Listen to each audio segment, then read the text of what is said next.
All right, so we're fully recording right now. And what did I put? Okay, let me check how many of you that are guests on this call so I know my language. I'm not a guest, but I'm a new member. Amen, amen. Okay, nobody's a guest. Nobody's a guest. We don't have any guests. I mean, you're not a member of Pewat Nation. You're a guest. Okay.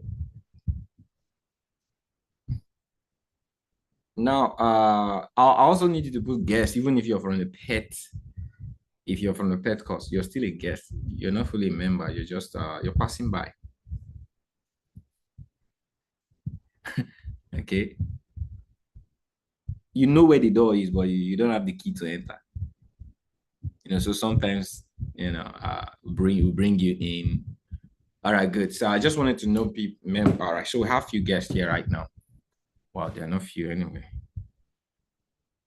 Okay, four is more than a few.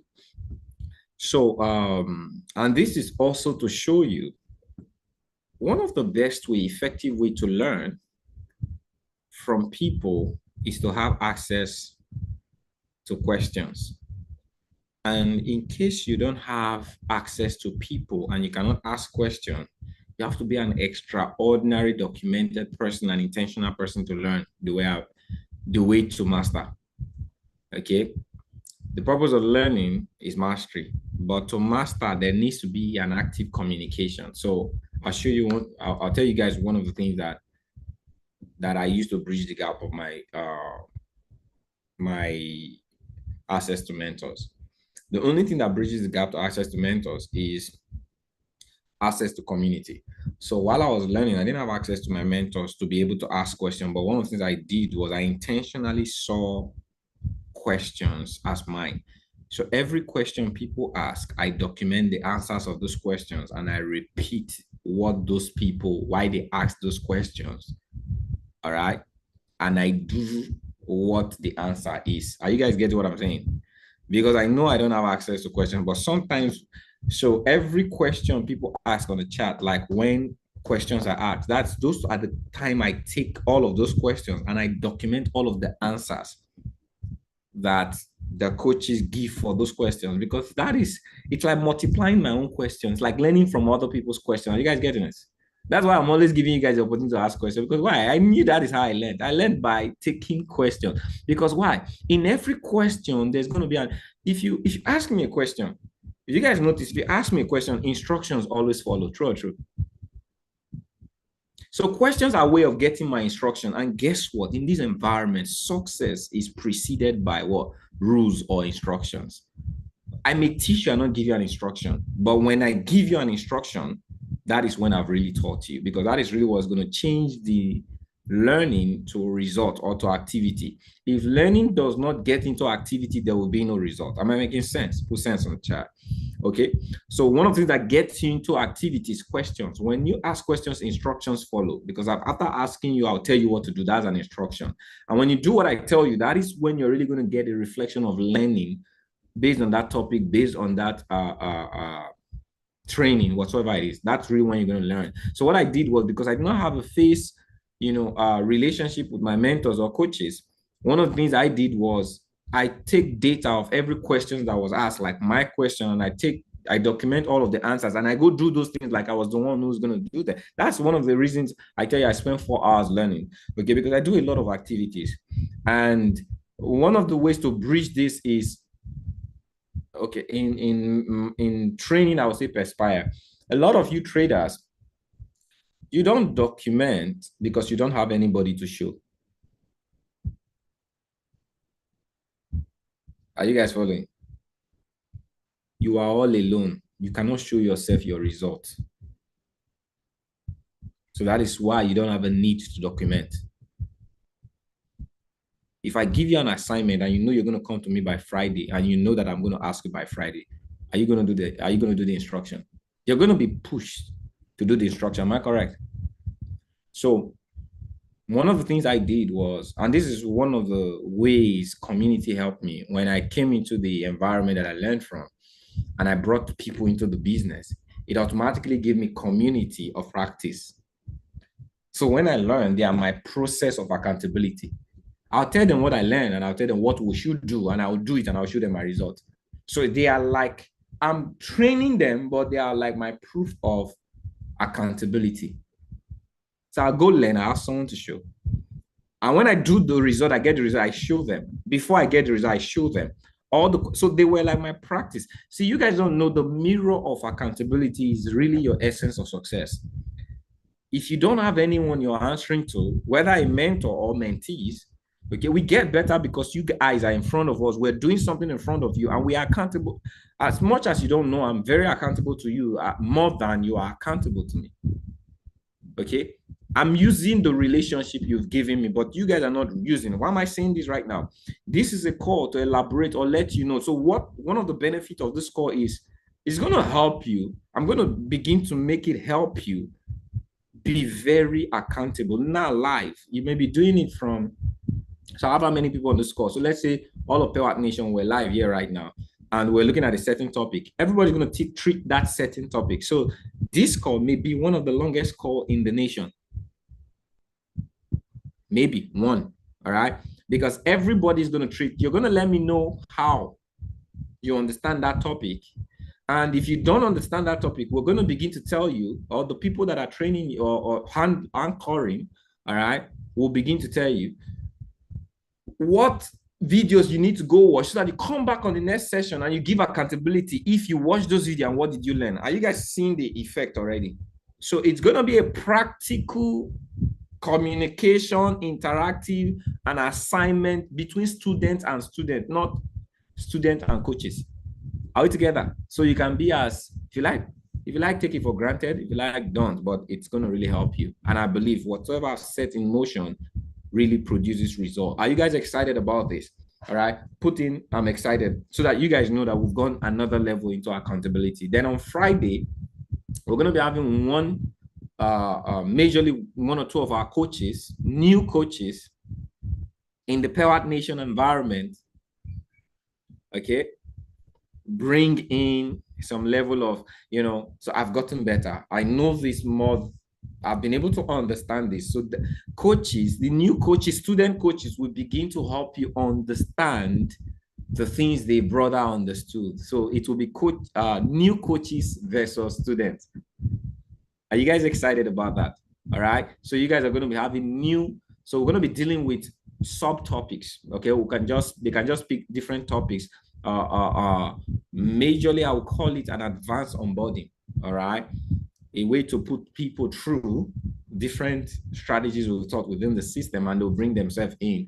All right. And they'll teach their own best. So you guys are going to be experiencing that from Friday.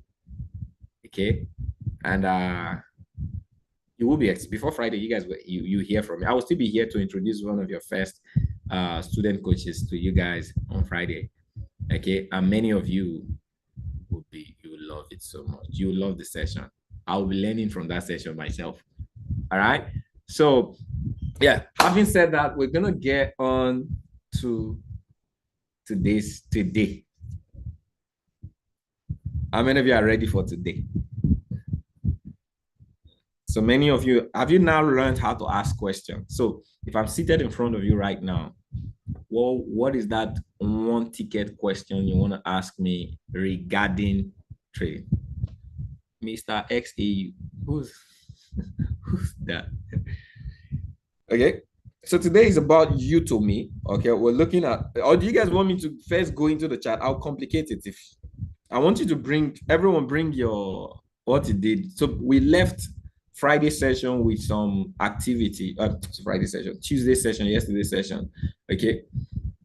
And you guys wanted to ask, I told you guys what you should be asking when you see a coach teach. And I made it clear that this session was going to be practical. Your question about anything trading related, complex, basic, intermediate, bring it on right now. We're going to solve it. We're going to put it together and we're going to break it down. Okay, does that make sense?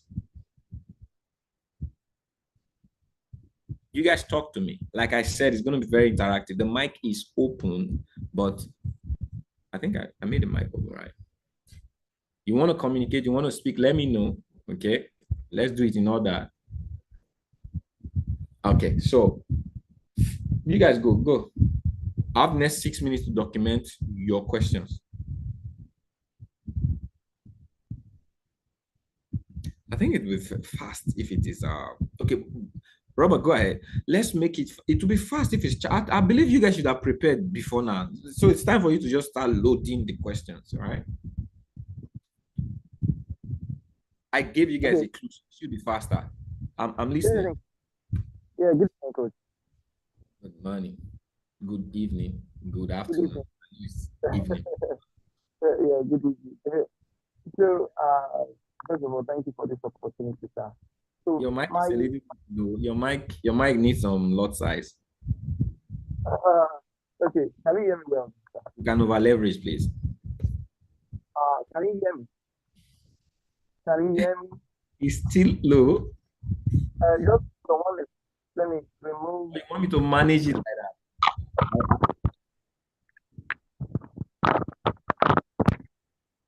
Excuse me. Yeah, you were speaking. Continue speaking. I'm just trying to tell you that your mic is low. Yes. I just have to remove my AirPod. So I want to ask concerning my question is from the PET course, from the second class we had. You gave us assignments to draw support and resistance and as in tell where a chart is probably going to. So many of us did it, of which I did mine, and after that I also still sent another chart again, because after that period, every day I keep looking at chart, I keep drawing support and resistance, even if I don't know where the market is going. I just go to the daily, draw support and resistance, go to the 4 hour, draw support and resistance, go to 1 hour, drop support and resistance. So from the charts I've done, I was hoping for a correction so that I can improve myself the more. So I just want to get. So from your question, I'm going to teach on the basic concept of levels. Yes. Right. So that I can be confident, because I was just drawing it I don't know. I was just drawing it. So I just want to be sure that. So listen to me before I go into the chat. I'll still take other questions, but I need you to listen to me, and I need everyone who's concerned about what he's saying, listen to me. Okay. When I tell you to do anything, you want to understand why I told you to do that thing. Okay, that is the most important thing. If I say do something, the most important thing you want to understand is, why do I do this thing? What is the reason I'm doing this thing? So, and it's not really about correcting you right now. When you're good at support and resistance, the next question will be, what is the basic concept of support and resistance? What should I do when I know support and resistance? What is support and resistance in the market? Okay, how do I treat support and resistance? I'm going to do that on this call right now. Okay, so it gives you an idea. Does that make sense? So that's the first thing I've written that I'm going to treat. Do you get that? Okay. Thank you very much, sir.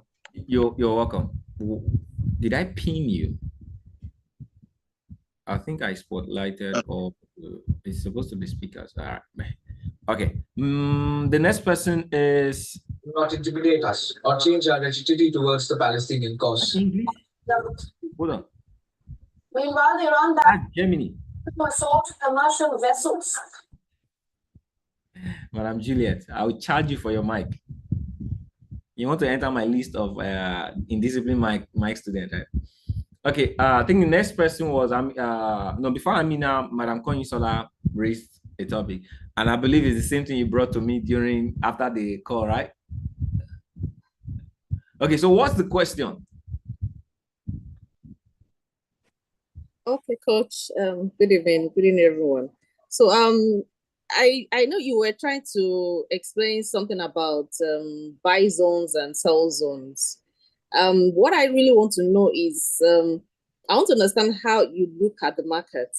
Okay, so I'm looking at the market and I'm looking at different time frames, right? You're trying to do an analysis, and how do you recognize time zone? Does it matter the time frame? How do you recognize your buy and sell zones? And does it have to do with time frames? Okay, sometimes large, bigger time frames can give you like a difference. So I'm like, how do you actually look at the market? What do you look out for? What are those particular things that you actually look at? I love that. So I'm going to call your topic conceptualizing direction, market direction. Okay.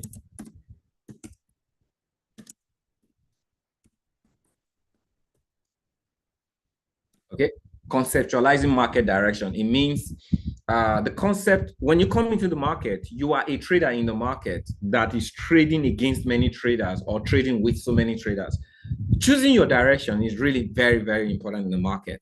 Okay, sometimes you take the data of what's in the market to choose what you're going to do in the market. So, but what's the basis of the concept of your buys and sells? All right.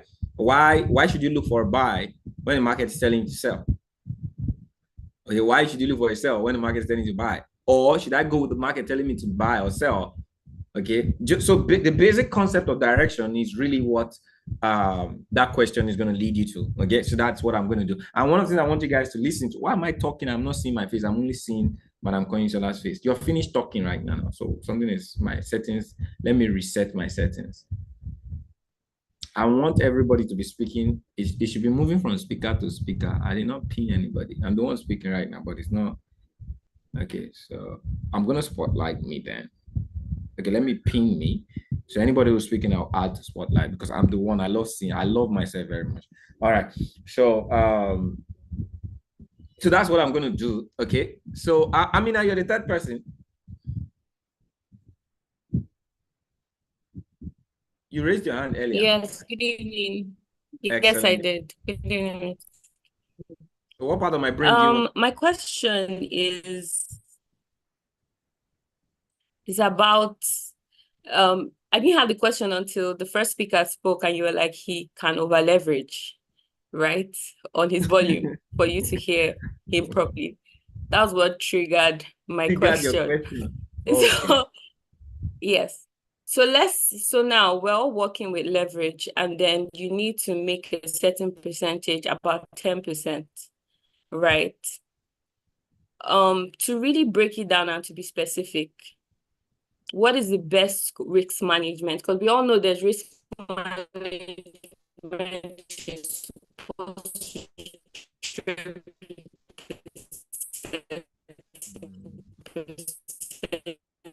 you're breaking. You're breaking. I don't know if it's me, but you're breaking. The concept of okay.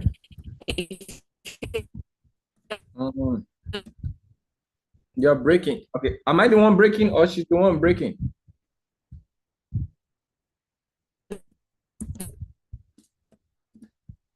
She's the one. Okay. So you're breaking. Your network is taking partial losses. Okay, is it better now? Okay, it's better now. Swap my internet. Okay. You are on drawdown. You're back now. Okay, good. Yeah. All right. So on the leverage part, so we're all trying to get to 10%. Per trade, how much percent should we risk per week? How much percent should we be willing to risk? Okay. And how much should we have made to be like, you know what, I'm good for the week. The remaining 10% that I'm trying to make, I would carry it over to the next week. Okay, so I will call the best way to treat your topic is going to be many of the things you guys are going to hear me talk about is going to be concepts because the ideas, all right, and they come from me, my understanding. So the concept of trading risk, okay, that suits you. You cannot have a plan that you didn't plan. So it means every plan was pre-planned to suit you for what you want. So I'm going to deal on the concept of trading risk. I've done a topic on risk management at the beginning of the year. I don't know if you participated, but if you did, one of the things you're going to see is that it will shape you kind of when it comes to risk management. A lot of people don't understand risk management. Okay, so risk management is not just having your equity and having a plan of how to trade it. It goes beyond your equity and it comes into the market. Okay, so the market can determine my risk management. My trading style can determine my risk management, okay? Then my goal can determine the measure of my risk management and my trading management. So these are things that I'll deal with, okay? And guess what? The ones that I cannot deal in full, continue them in class. Does that make sense? All right. So for those of you who are not my class students, don't cry. It's just a time. So what's the next question? Kingsley, I saw Kingsley. I will take every question, and guess what? in trading, all questions are related. So one of the things I'm going to do, so I'm not going to leave anybody behind. They're all related. It's either it's about technical, or it's going to be about risk management, and it's going to be about discipline. Every questions are related. Does that make sense? Good evening, sir. It was about risk management. Good evening, sir. Thank you very much. That last one will take care of you as well. Am I correct? Yeah, because I always have this issue of I always risk 1 to 2 ratio. Yeah. So after 1 to 2, I always do my stop to break over. Later, the market comes to take me out before going that is okay. What I'll say quickly before I take another question is this. If you do not understand who you are before you trade, you will not understand what to trade and how to trade. Okay, there are certain things you need to understand before you trade. Okay, so these are part of things I may probably deal with. Okay, when I'm talking about risk personality and trading your risk, I'm going to add that. Okay, your risk personality, you have to understand. Okay, just because I'm trading 1 to 3 and I'm teaching you how to trade 1 to 3 doesn't mean you can trade 1 to 3 good. It has to fall in line with your risk personality. Does that make sense? So we'll look at that. That's a big topic. It's more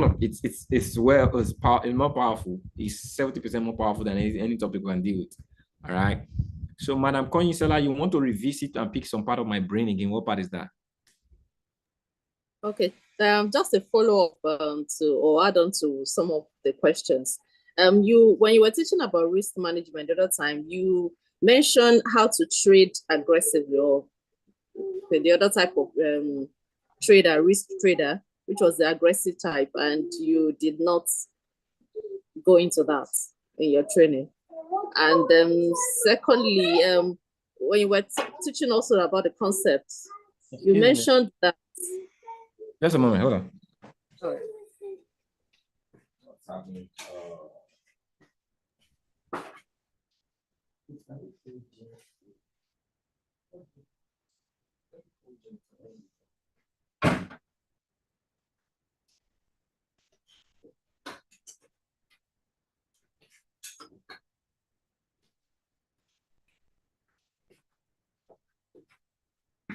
Yeah, current is very low. I'm trying to switch.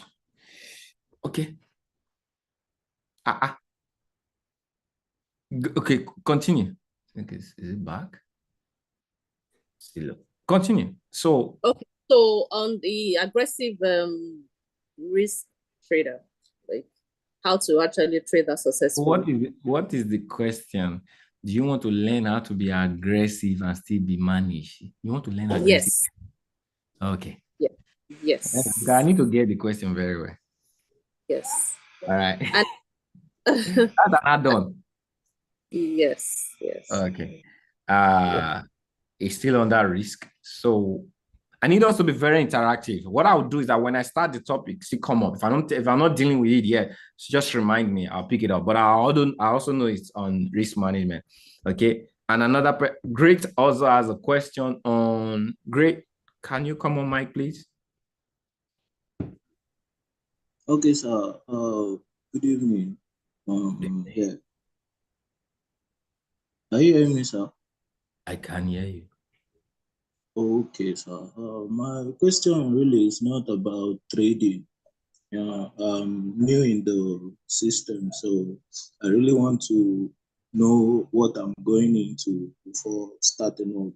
And you always, I don't know, will I say something that always scares me off? Like I'm always confusing you. Yes, like you're not giving them that mindset of, okay, this is what is going to be like a profitable way. You're always telling us to always have it at the back of our mind that this is a training that takes time, you understand? And considering the resources at hand, it gets me scared because how long am I going to risk the little I have before I get to the things I already have in mind? Don't get me wrong. I love this kind of questions. Like you're inviting me to scare you the more, and I'm willing to also scare you the more. So I know what you're asking right now, and I'm going to deal with it. It's probably going to be the first thing I'll deal with before we even get into the other question. Cash flow, I get your question totally. When I saw your name, I knew that's what you're gonna ask. All right. You are trying to come off the fear that I put in you, but I'm not trying to, I'm not gonna release you from that fear. In fact, I'm gonna add more. All right. So, but just chill with me, you're gonna love it. My question is based on the topic on trading risk and risking your trade and three categories of risk: chart risk and equity risk. So, what's the question? Okay, cash flow, go ahead. Madam Amina, if I leave anything, you are my secretary on this call. If I leave anything, just remind me. Remind me the things they're asking and the things I'm documenting. If I leave anyone, just remind me, please. Can you do that for me? Yes, sir. All right. Yes. Cash flow. Good morning, sir. Good evening, sir. What is the category of your question? I want to ask about do you have a trading time, like where do you have a trading time to trade? Like maybe you trade in your section, or because we have been taught lately that you just avoid the market during this time and so stuff. So do you have a trading time? Okay. I'm trying to understand the question and ask the question in a better way in my head before I can, because when you ask me a question, I always ask myself, then I'll know what to answer. Okay. So I'm trying to ask now, if you know my trading time, what's the question?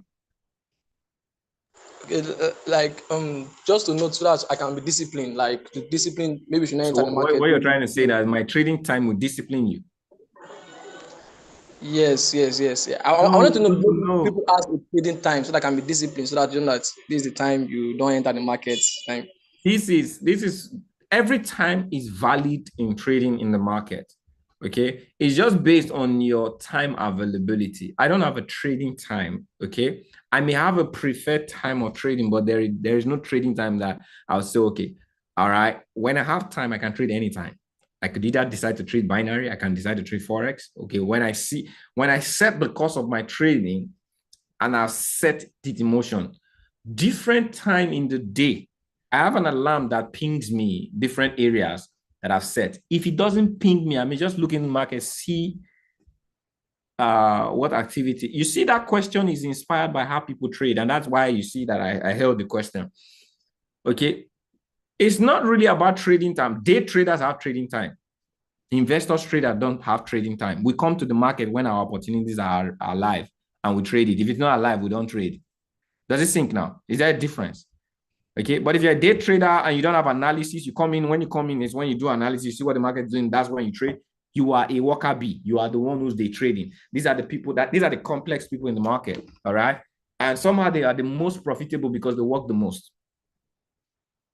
Okay, they are the ones who see the market, what they have.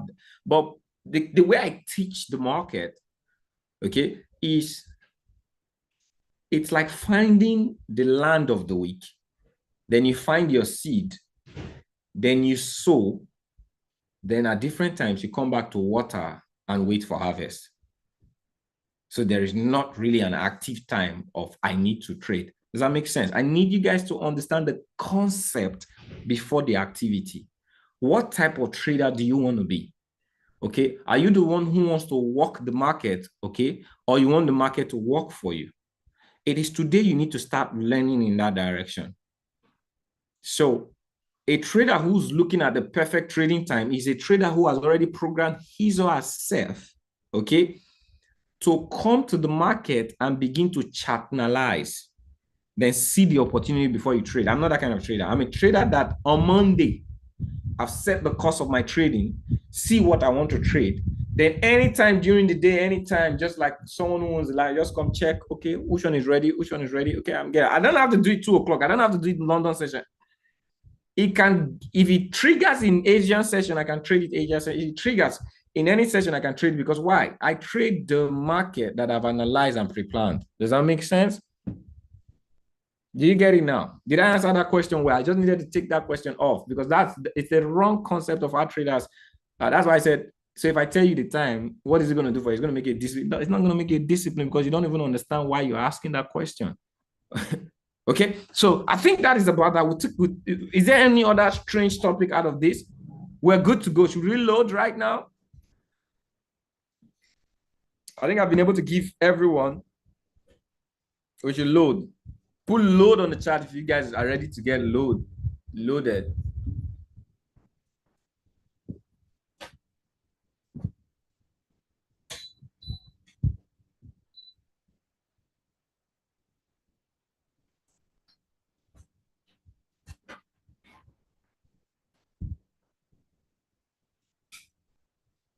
Okay, load. So the first thing I said I was going to take care of was, let me know. I mean, are you okay? Hope. Yes, the basic concept of concept levels. And that was based on the question All right. about the assignment. So when I use the word concept, it means I'm going to bring in the idea. I'm not going to be in a hurry. So you, I'm going to take my time. Am I allowed to do that? Okay. So when I taught the basic on the PET course, what is Forex and what brings it into trading? Okay, the act of trading you and trading the market. What is the concept and the idea of trading? So I brought in the what, where, okay, and how. Now, one of the most critical part of trading that is going to build your firm is the where factor. This is talking about technical analysis. Two things we do in the market is to buy and sell. So how do we buy and sell? Where do we buy and sell? Okay. And what do we buy and sell? We know the what factor, currency pairs, or unless you're trading other factor. Okay. The where and the when. So I actually explained the when is literally based on the emotions of the market. Am I correct? When the base currency is stronger than the quote, when the emotions on the base currency is bigger than that of the quote currency, when states, the market is going to be bullish. All right. So there are traders that trade based on the concept of emotions. Why there are traders that trade based on the concept of emotions and technicals. Okay. You're not a complete trader if you're only trading emotion. And this is where the concept of the question Cashflow just asked. Okay, what time frame? So traders like to trade when there is volume in the market, because why? When there is volume, it states emotions. Emotions are the activity of traders based on the volume in the market. So when there is no volume, there are less emotions. So emotion traders are not profitable or are not effective when there are no volumes or volatility in the market. Am I making sense? Okay, hence we have more traders in London and New York session, because why? There is a lot of emotion. There's a lot of volume. Hence, there's a lot of emotion. Now, when you begin, you're going to find out that you're tilted towards, or you get inspired when emotions play for you. Okay. But I'll tell you this in plain sight right now. If you cannot grow with emotion in trading. There's a space you're going to get to. You're going to find out that you don't need emotion. Great traders don't trade emotions.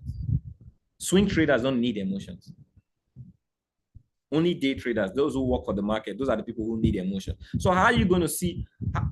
So let's say you did an analysis, and this is also coming to the next question. So everything I'm going to treat right now is going to move from, I need everybody to pay attention. It's going to move from technical, the idea of trading, and it's going to also equate into how we set our risk. Okay, so I want to ask a big question right now. Let's say you're an emotional trader, or you're a technical trader, GBP USD, you're trading GBP USD, and you want to sell GBP USD, but the emotions of GBP USD is for a buy. What do you do? Have you guys asked yourself that question? That's a very quick, that's one question you guys have that you don't ask. Am I correct? You begin to, okay, how can I enter this trade? What do I do? Okay. When you get to this level, it's a different type of trader. You're beginning to become a different type of trader. The trader that does not factor in emotion. Okay. When you start practicing this, one of the things you're going to find out that you're going to lose more to be able to get stabilized. You're going to lose more because why? Your idea of emotion will still be playing against you. So you will not have better entries. Okay. Because you do not yet understand the concept of no emotion trading. So when you are this type of trader, there are certain things I'm going to show you in this market right now. There are certain ways you cannot start looking at this market and wait for the several things I've taught in trading. Momentum, exhaustion, different time frame. Okay. The market will move based on the momentum it brings during the day, but there is always a place of exhaustion. As a trader who doesn't factor in emotion, just go wait for the market at the place of exhaustion. So that is why your high technical skills, time frame, now begin to matter.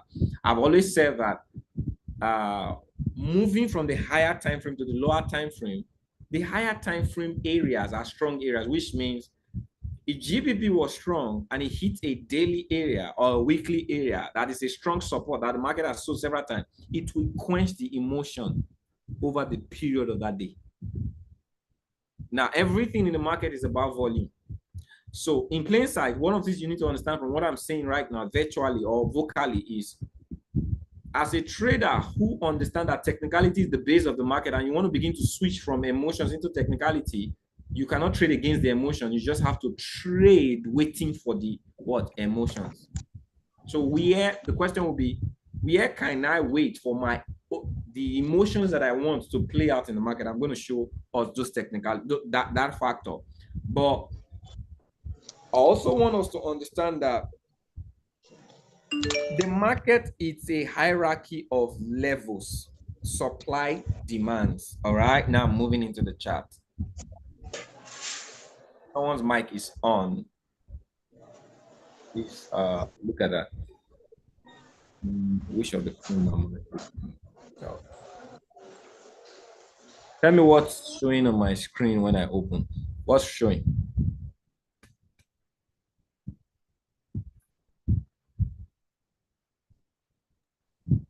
Okay, that is a binary chart.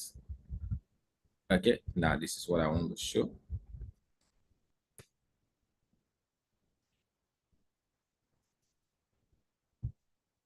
All right, beautiful. I believe I mean, have you made money now? And I mean, have you made money on G?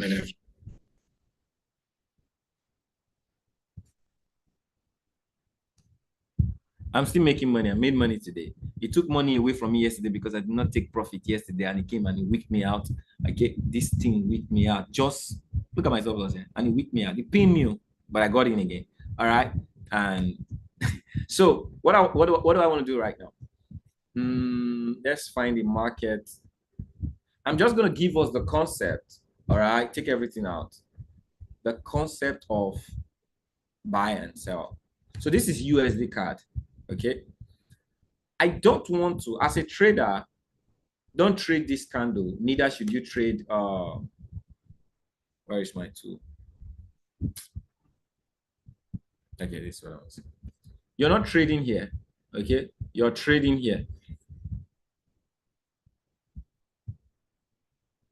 Okay, and when you understand this market, you're trading here versus here. Are you guys getting this? This market, this is the high of the market. This is the low of the market. Okay, this market is on a journey somewhere. What's going to be the peak of this journey? All right, it's going to be here. I'm not using the right tool. I'll take this off. Market is about, let me take it to a higher time frame. So let me use a day.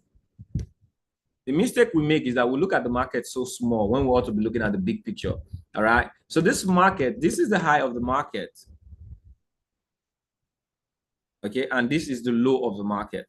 That data you have for the extension. So this may probably be over the last couple of maybe 6 months. Okay. This is the high of the market. This is the low of the market. So based on a day perspective, this is the high and this is the low. So let me take it to a weekly perspective. Let's see. All right. Based on a weekly perspective, this is the high of the market. This is the low of the market. It's still the same region. Okay. Now, based on the monthly perspective, it's a bit different. Based on the monthly perspective, this is the high and this is the low of the market. Okay. Based on a 4-hour perspective. All right. Watch. Okay. This is the high and this is presently. This is the high and this is still the present low. Now, based on the 1-hour perspective, I need you guys to follow. I'm doing something very, very unique here right now. I'm on 1 hour. Okay. Based on the 1 hour, this is the high. Okay. And this is the low. This is the high and this is the low. So can you see that each time frame has their high and low? Follow this. Very, very important. Okay, if I switch to a 5 minutes, okay, this is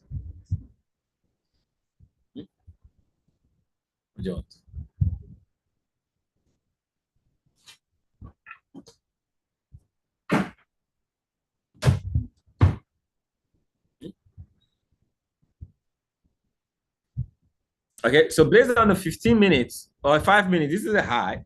Okay, this is the high and this is the low. Based on a 1 minute, okay, this is the low, all right, and this is the high. So can you see that we have different data for different time frame, different floor and different ceiling? Okay, so if I'm analyzing on the 1 minute, okay, this is my point of exhaustion. Why am I saying it's my point of exhaustion? When the market got here sold, it means the market was buying, got here sold. There is an exhaustion factor there. And this is my point of exhaustion. Now, to bridge, so let's say, first is to understand the direction. What's the direction for this market right now? It's selling, right? So it means if I'm looking at a 1 minute, I need to sell this market. So what is the best place to sell this market? Two things. Where it has sold before. In this time frame, where has it sold before? So I can push back and look at the different areas the market has sold before. Are we following? All right. Can we see this clearly? Kendrick, if market comes here right now, I'm going to be looking at for a sell on USD CAD based off on 1 minute time frame. Are we following? I'm going to be looking out for a sell because why? When the market breaks, and I love it based off on price action, I hope I'm not being too fast. I'm just trying to show you the concept of buy and sell in the market. Okay. First is to understand the direction of the market based on the time frame. All right. So if I understand the direction of the market based on time frame, I cannot add the factor of different and price action. So I do know something that the market tends to sell the previous floor of a downtrend. So now that I have a sell here, okay, and there's a floor, that's a zone. All I just need is price action. There's already, so if market comes here, I'm going to be looking out for what? A sell. Based off on this area. Coach, please, can I ask a question? Okay. Please. Okay, so in this now, it's been selling, right? And my own, the way I'm looking is like, it's almost like it's reversing now. Like the very last high, which has like at the bottom of the frame, that, no, the one, no, below that, down, the one that's, yes, just below that a little bit. No, above that. Yeah. Kind of, no, below that.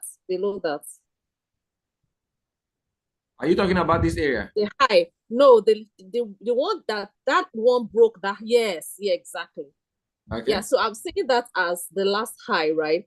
And then now the current momentum has broken that high, which was supposed, so it's not forming a lower low. It has formed, like, so it's, for me, it's like I'm saying it's possible that it's reversing.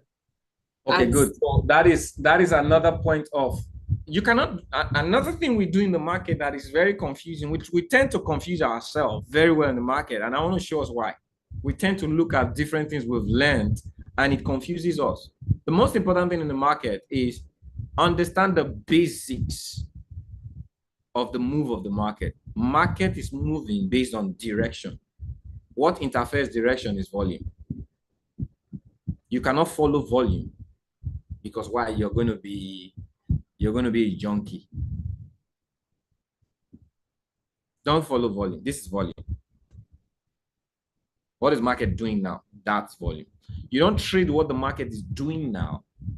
You trade what the market has done before, what you want to do, and you wait the market to do that thing you want to do. If it doesn't play, that's not your trade. So why am I showing you? I don't have a sentiment of the market. I only just broke the market down, and I'm showing you 1 minute. I want to show you 15 minutes. I want to show you, and you're going to find that I may come to in 1 hour is different thing. I just want to show you the concept. What I'm doing on this call right now, I'm not doing an analysis. I'm showing the concept of time frame and analysis. Are we following? I need us to. That's if you can understand this, then you will know how to set your parameters, know how to look at the market, understand the language of the market. Okay. And guess what? Sometimes you don't understand the language, you can set an interpreter. What I do is that if I don't understand the language, I set an interpreter. That's what I do. I find the trend, I find price action area, I set those areas, and I wait for market to come there and show me signal.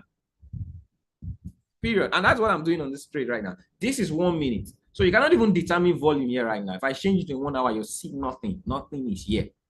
Okay. If I change it to 1 hour, you see nothing. But I'm just trying to tell you that is the same thing we do when we're on 1 hour. Okay, we are focused on 1 hour, but if you change it to a day, you see nothing.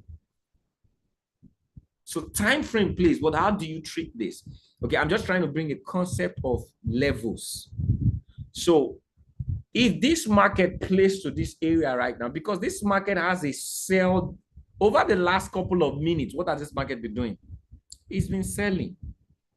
So it is creating lows, breaking the lows, creating lows, breaking the lows. Now it's created, this is a low, it's broken that low, okay? Came back, retested that low and sold. So that's price action, okay? Now I do also know something, watch this. That is why a basic way, if I'm doing 1 minute right now, this is 50% exhaustion. I've always told you something, that 50% is the exhaustion, is a measurement of exhaustion in the market, all right? So all I need to do is find price action around 50%. That's another way to what bridge. So around here right now, you find that this area, watch this. Where are my tools? Okay, this is it. So you find out that this is 1 minute or so. Don't think this thing is, if you look at it right now, it's in one small place. So it's not a big place. I'm just.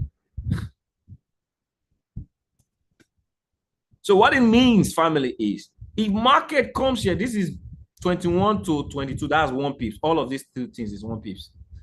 Okay.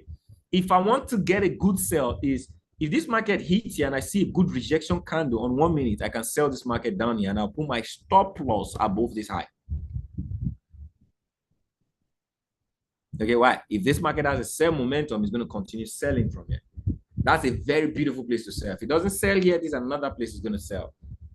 All I need to do is find a sell area. You can see this is a sell area, and that's what a sell area in the previous floor. That's another price action. So that is how I'm setting the cost to follow the trend. Okay, I don't know what the market would do, but I'm just setting a cost to follow the trend, and I'm adding the areas. I'm following what the market has done before. Where has the market sold before? I mark those areas. Okay, point of exhaustion, I can use the Fibonacci. Okay, 78, 50, 68, 78. Okay, on a sell trend will give you good exhaustion. And another thing you can do is you can use another tool. It's called RSI. If I have an RSI here right now on that 1 minute time frame and it's at the up, okay, these are just basic tools. It tells exhaustion, but not that you can use them effectively. You have to use them with price action. But I don't even use all those things. Okay, one of the effective ones I use when I'm training is Fibonacci. And the reason I'm showing you Fibonacci is just to show you the levels. When the market gets to 50% and it's in a technical area, all right, and it's in a trend, all you just need to do is find sales around that area. You're going to find that is how you can measure based on what this market is doing. Okay, based on what I am seeing, that is what I am looking for in this market. So the first thing is trend. Where is the market going? I've been able to see that this market was going down. So the moment it hit this area, this market was there was a previous floor. For it to break that previous floor, for it to break this floor right now, it has to go take another momentum from a new price action area. That's why it's broken this area right now. Okay, and it's hit this area. Why did it hit that area? Because it has bought. Market will always do what it has done before. It has bought and it's buying this area right now. Okay, so where is the next place to look out? So you don't predict the market because the market will do what you are predicting.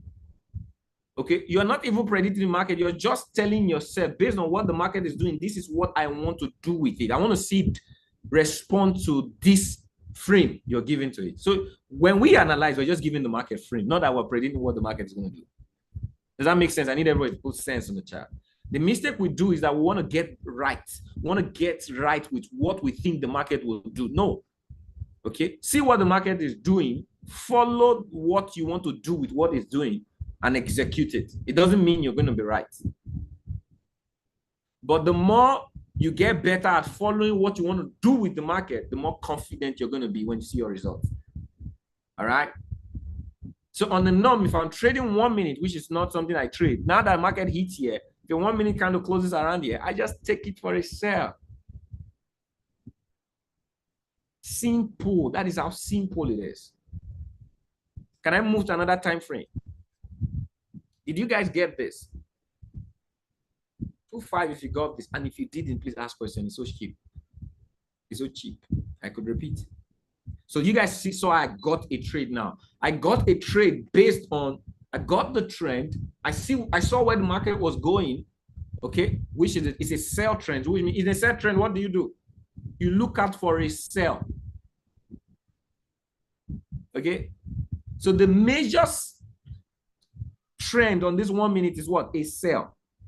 Okay. So I'm looking out for a sell because it's a sell trend.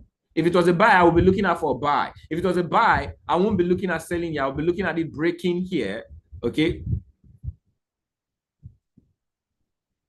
And coming back to retest here for what? A buy. That's what I'll be looking at for if it was a buy, okay? But right now, because it's a sell, I'm looking out for a sell. Does that make sense? I'm just trying to give you the frame. So I didn't get any questions. I'm going to move to another time frame. Push. Okay.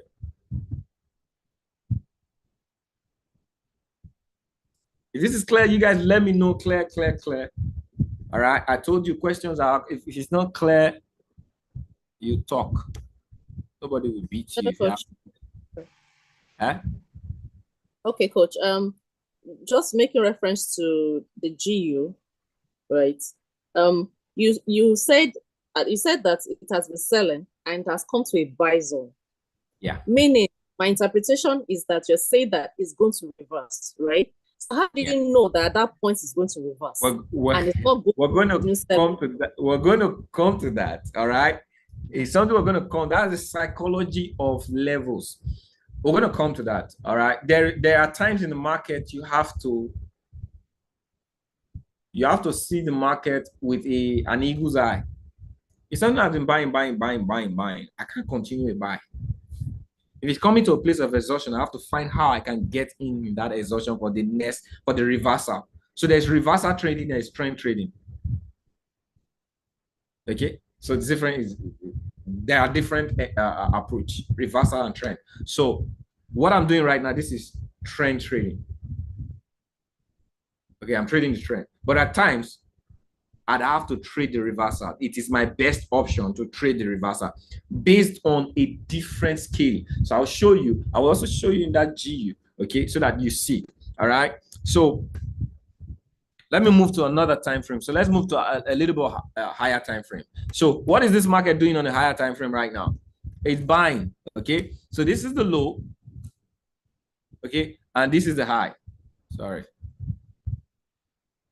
So what am I supposed to look out for in the buy? You guys talk to me so that we'll learn very fast. And the truth is, another thing is, don't get carried away. Still pay attention. One thing I do, if I finish this, you guys are going to find out that most of the questions you would have, I would have dealt with. But if I ask you, if it's in your mind, just shoot it.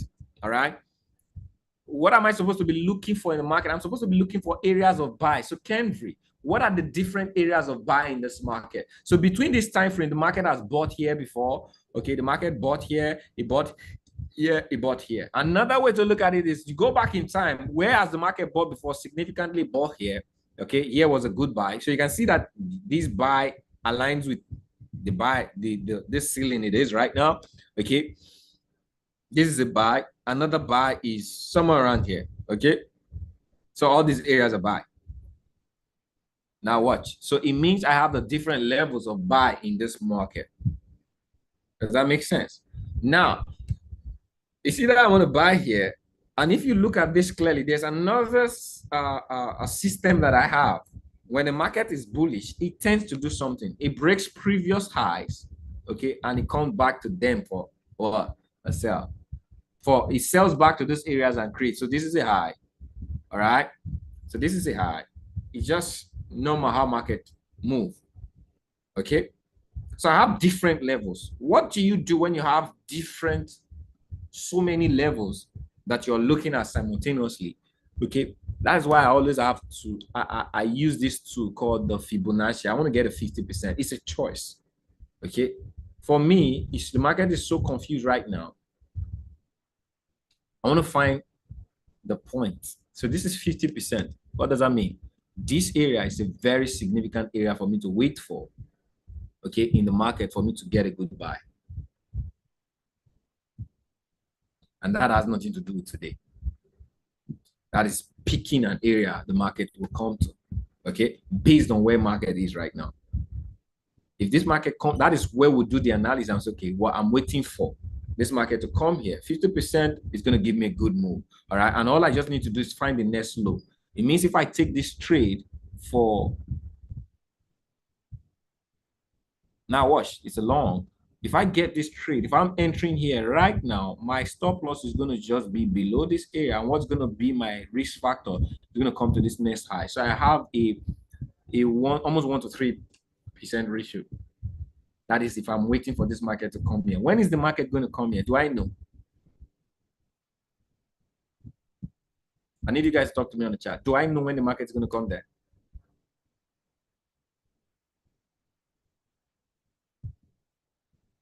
I don't. So what do I need to do? I wait for it. Does it have anything to do with emotions? Does it have anything to do with sentiment? Trading is about setting your plan in the market and wait for the market to come. It will come. It's either it comes or it doesn't come. So imagine you have 10 setups. I'm just saying, when you're practicing, you have 10 setups just to document. Okay, in a week, 2 may trigger. When you see the result of those 2, wow, you're going to find out that you're amazing. Stop chasing the market. Okay, Camry. Question will be, are there other places that the market can trade? Absolutely. There are other levels. The market has broken this level right now. Most times when there is momentum. Now, this is one of the things a lot of people, and I'll say this in a hurry, but it's a very, very important factor. What most of you trade, the price action that works for a deeper analysis also work for a smaller analysis, but it needs emotion, it needs sentiment. So if this market breaks here right now and the volume is very high on the base currency, all you just need is the market hits here, you continue. But what a lot of people don't factor in is this. You switch this market to a higher time frame, okay? One of the things you have to consider is, so just let's say the market is at this area. All right, okay, there is no high impact sales except here.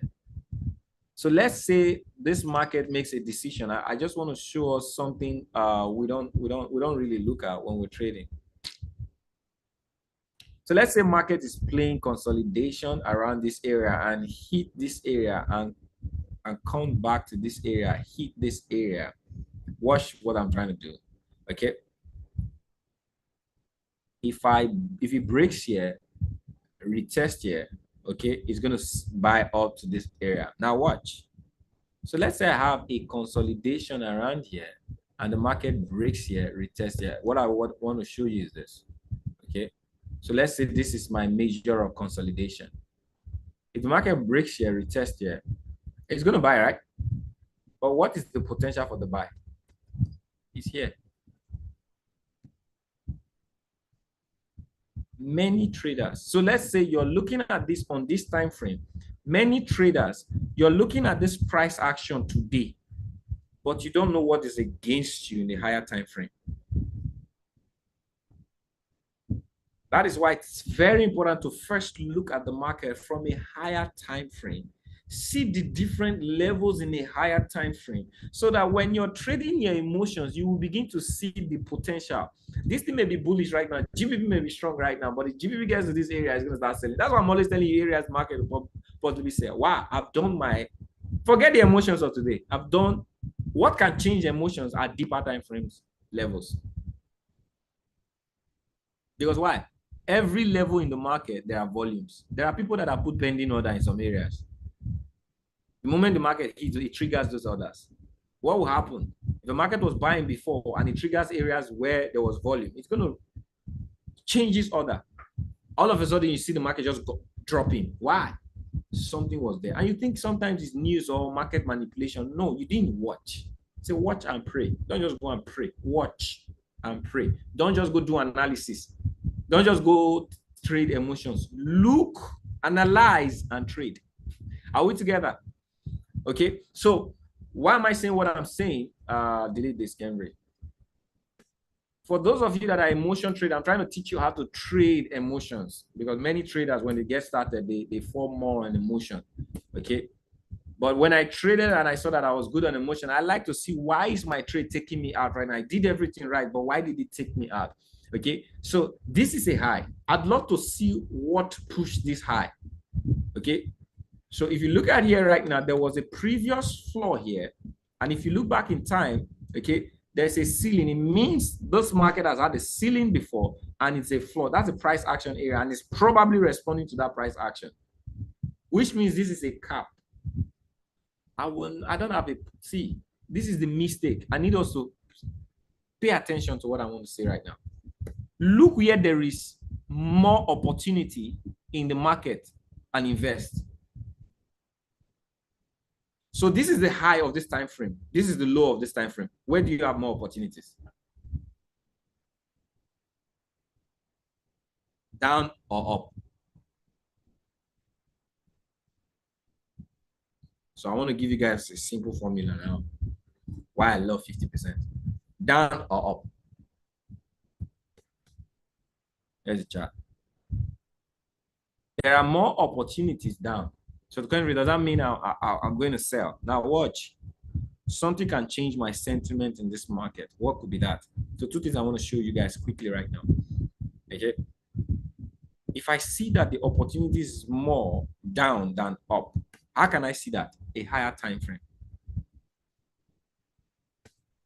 Okay. So now watch it. So on the higher time frame of the week, this is the high, this is the low, right? Where is the market presently?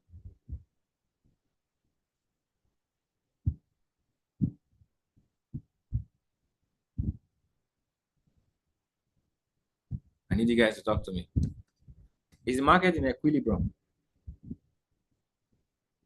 So in the weekly,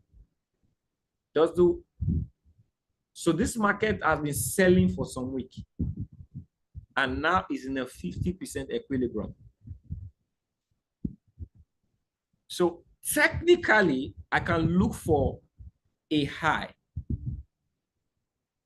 that this market can sell from. And if you look at this market, it has actually played it out. Okay, this area is a high.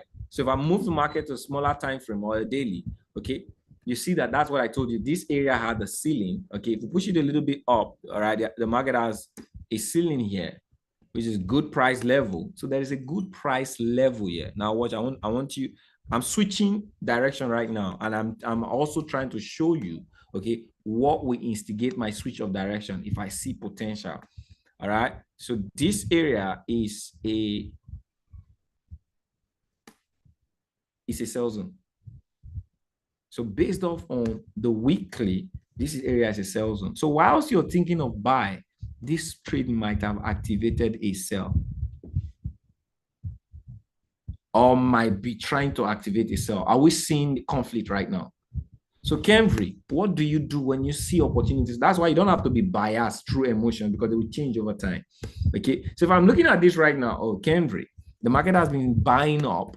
Okay. And now there are no more. So the moment I see this, I don't look for a buy when I'm in a major sell zone. So that is why I love 50%. So these are the two things I want to show you. That's why I love 50%. I want the market to retrace 50%. Paraventure is still in a bullish move. From 50%, it will continue. And that way, I would have more potential. If I'm buying from here, I have more potential to go up. and less potential to invest. Are we getting it now? Are you guys learning something tonight? So I would allow the market to bleed so that I can continue my buy that has been happening for some days. So if the market is bullish, if I want to follow the bullish sentiment, that's how I follow the bullish sentiment. Okay. Kemri, what would be the other way to take this trade? Watch.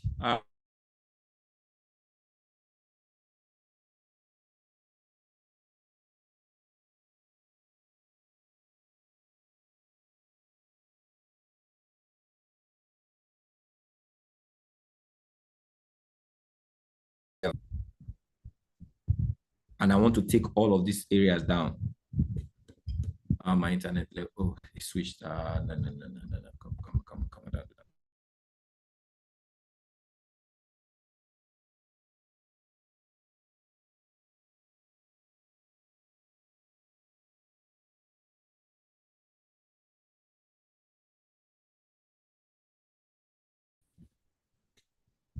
Let me know in the chat if you can hear me. Good. Now watch. Nobody answered. Can you guys hear me? Let me know in the chat. Good. So I just have to find a consolidation on the 4-hour. There's no consolidation right now. So it means I can still let this trade play. Okay, but what I'm trying to show you was if I find, so let's say we're looking at the 1 hour right now, we saw consolidation. Okay, so this is like consolidation, but it's not proper. What I just need to do is to allow this market play this out. The market breaks this level of this floor, okay, and retest this floor. I'm going to sell it all down. That is a high ticket trade. Or at least sell it to a 50% momentum. I'll take first profit at 60%. That is if I'm following the weekly continuation. Okay, if this market is in a sell and it activated a weekly continuation, it means it's going to break the previous weekly zone. It means I can follow this market down here. But that is for people who really can hold up to trade based on a higher time frame. Okay, but this will give you a cue. When this market holds this area, the next thing it's going to do right is begin to sell the week. If you can hold the 4-hour and hold the day, if a daily close in that area I showed you right now, that is an activation for the week. You may begin to sell down. Okay, so the two options you have for trade analysis, either you buy the continuation of the hourly, which meets the day, or you look at the higher time frame and make a decision to follow the higher time frame down. Either way, I have a buy and a sell area in the same trade. Did you guys get it? So 50% for me to safely get back into what? This trade, which happens to be a technical area for me. All right. So if this market comes here and it rejects, I'll buy. Okay. Now, if I make a decision to sell, if this market breaks this consolidation, retest it, I will sell down. Can you see projection, market projection? Either way, I was able to see on the higher time frame that there's a rejection.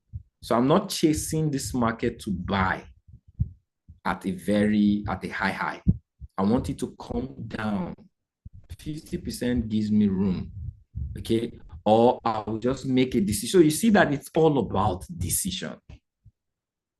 Put D on the chart if you guys got me. Market is analyzing and deciding what you want to trade. Because if you decide to buy, there's a buy opportunity. If you decide to sell, there's a sell up. You can't just keep yourself open. You'll miss opportunities. Does that make sense? Did you guys love what I showed you tonight? Oh, it's calling me by this time. Did you guys love what I showed you tonight? Okay. So, but were you guys able to see how to get the deep areas? Okay. Follow the areas based on higher time frame. Or showed you guys. Did you guys see how you follow the market based on time frame? I showed it on a weekly. I showed it on a if I do the same thing on 4-hour, you may see different analysis on the same pair. So you can see that as I switch time frame, the analysis switches. Okay. So if I'm looking at a 4-hour right now, watch this. I'll delete everything. So you guys just have a frame of the concept of levels. All right. So this market, this is the low. So I may not do support resistance. This is now I may not pick this right now because this market is still active. I'll have to go pick here. Find an area. So this is the area. Okay. This is 50%. The market has broken 50%. So if this market is bullish right now, all I need to do if I want to follow a higher time frame is wait for this market to come to this level. Okay. And I pull up. So Kenry, what do you need to add to that? Let me find a very significant floor. You can see that this market has a significant floor level. All right. You can see this market. Yeah. This was a good floor and this was a good ceiling. Okay, that's price action. Okay, so this market comes here. This is the area I will be continuing to buy from on the 4 hour. I will get in some vibe here right now.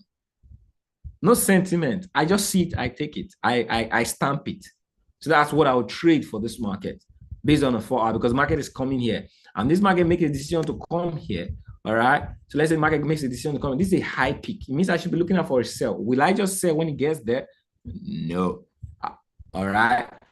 I would have to wait till the market gets here. So that's how you know what to do. This is a high exhaustion area. All right. Which means if I make a decision to allow the market push up to that area, there's a high sell here. So at what point am I going to sell? If I see a 4 hour rejection, a 4 hour closing and a 4 hour rejection, okay, I'll sell that all the way down here.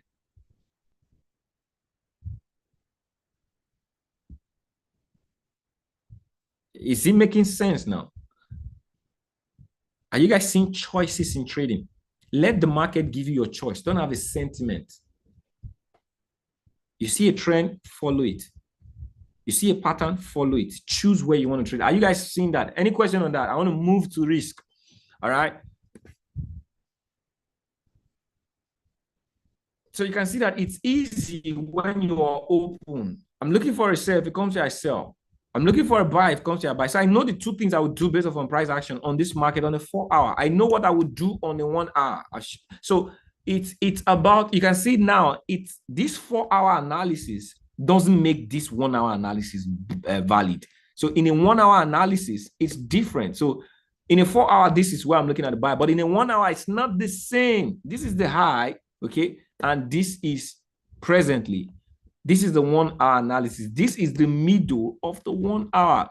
So you can see, you have to make a decision. Whilst you're thinking of buying here, 4 hours was waiting to buy. So you bought here and it took you off your stop loss.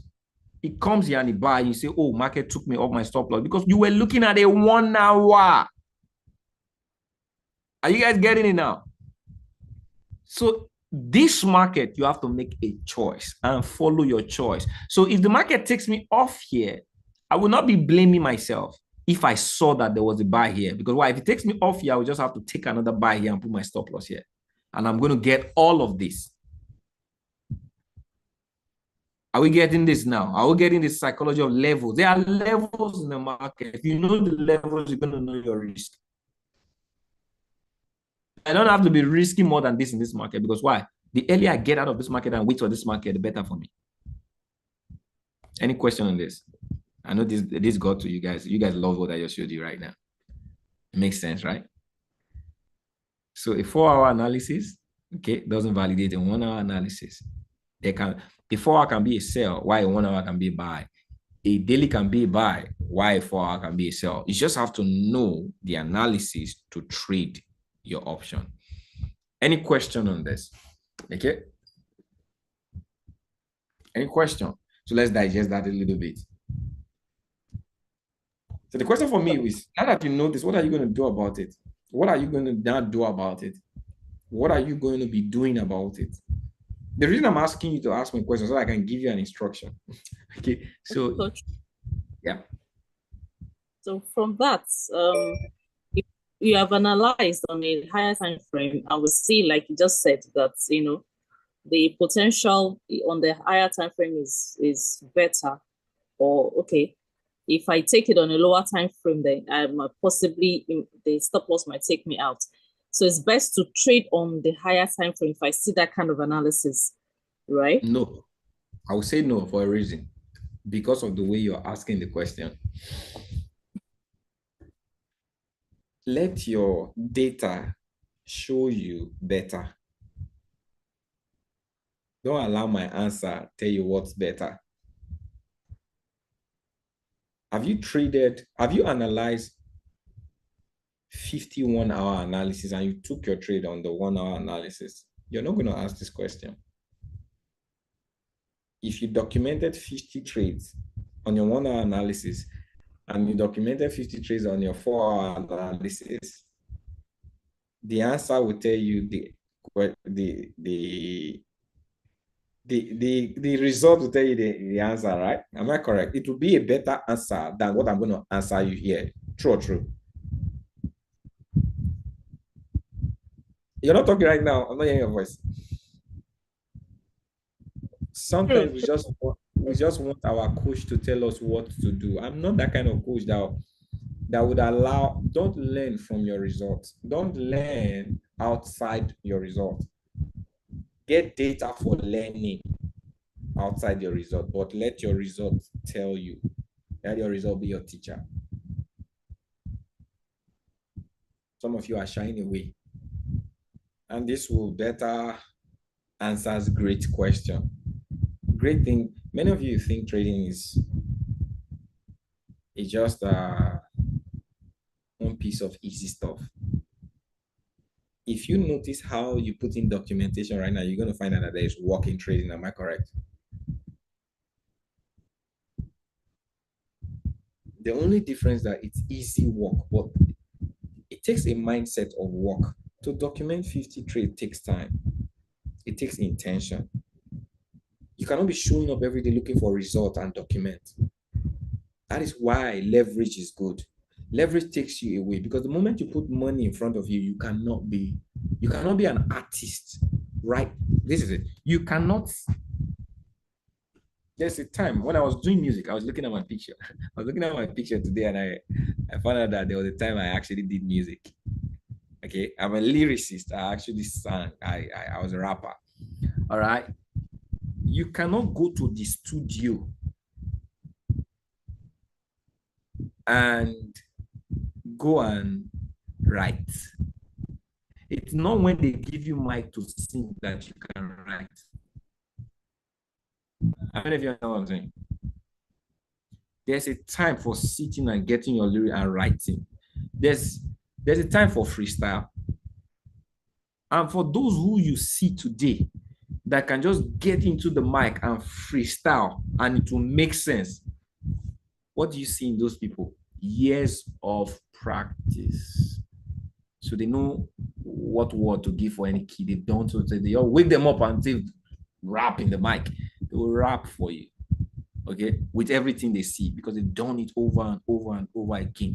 Why do you think you, as a baby trader, you can come into this market? The market is where you sing, it's where you trade. And what you want to do in the beginning is begin to trade perfectly. It doesn't make sense, fairly, right? Does it make sense? So you're trying to get perfect trading while you ought to be digging in and forming, building your attitude through learning. Then you come into the market to trade. So that is why when you people ask some questions, what I see in this question is you are trying to perfect singing without planning what you want to sing. Or in the studio, that's where you're trying to, no. There's a place where you can write. You see that's why you see some people when they're writing, they'll tear many, write, rehearse, write, see how it's good. Now practice with some people, they'll tear. That's what you're doing. Lose some account, fund some account, lose. Not for the purpose of profitability, for the purpose of mastery. When you master it, profit will come. Some of you are trading today. You may do it it's either you do it consciously for a period of 1-2 years for better, okay? Or you're going to take more time, because eventually you're going to need mastery to make the money you're looking for. Why don't you just start mastering it now? Everything is in front of you. You have leverage. Use leverage to earn, then begin to document mastery. So if Kenry is saying 4 hours are better than 1 hour, why don't you just go play on 4 hours just to see it for yourself? You may not even trade it. It may not be good for you, but just see, so that when the day comes, you see a 4-hour analysis and a 1-hour analysis, you will not be, which one should I take? Should I follow the 4-hour or I should follow the 1 hour? You will not be second guessing. If you've done it over a period of time, you will tell yourself what to do. Am I making sense? Some of you are second guessing trade because why? You don't have data of those trades in practice. Are we getting it now? That's why I tell you documentation is a key to mastery. Document it. You don't even need my validation. Okay? So risk management. What's the next thing? What did I say I was going to do on risk management? Did you guys love this? Like I said, this class is going to be long because of it's a question class and I'm dealing with it. Some of you, it's going to be maybe the last time you have time with me to do something like this with you. So enjoy it. I've prepared. Okay. Madam Amina, the next thing. Okay, yes, you said. And it's recorded, so you guys can phrase it as. You phrased it as concept of trading risk, and then in addition, Madam Koinsola asked aggressive trading, something like that. So let's leave the aggressive trading first. All right, let's go on the concept of risk. So did you guys see something like that? If I make a decision, the trade that I analyze, so let's go back to the trade. So first thing is, what is your risk routine? Okay, Cambry, what does that mean? I'll share this right now. Okay, what is your risk routine? What is your risk plan? Based off on your journal, what have you made a decision or plan to trade over the course of your first month or your second month on based on the equity you have? Is it 1 to 2 or 1 to 1 or 1 to 3? That's based on your trading style. If you're a swing trader, you should be practicing 1 to 3. Okay, if you're a day trader, 1 to 1.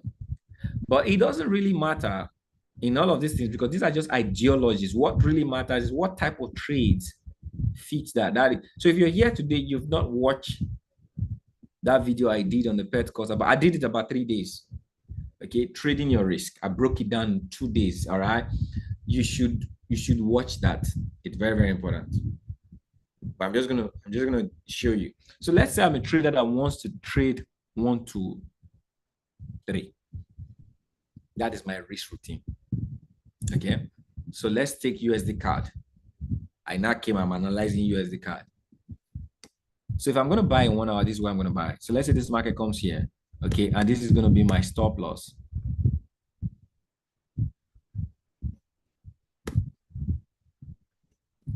So this is where I'm entering, or somewhere around here. Okay, this is going to be my stop loss, somewhere around here. Again, this is going to be my take profit. So let's say somewhere around here is going to be my take profit. Do I have 1 to 3 here?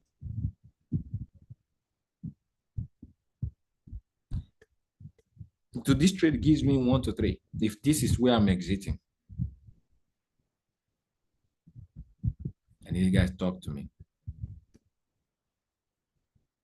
This is 1 to 2.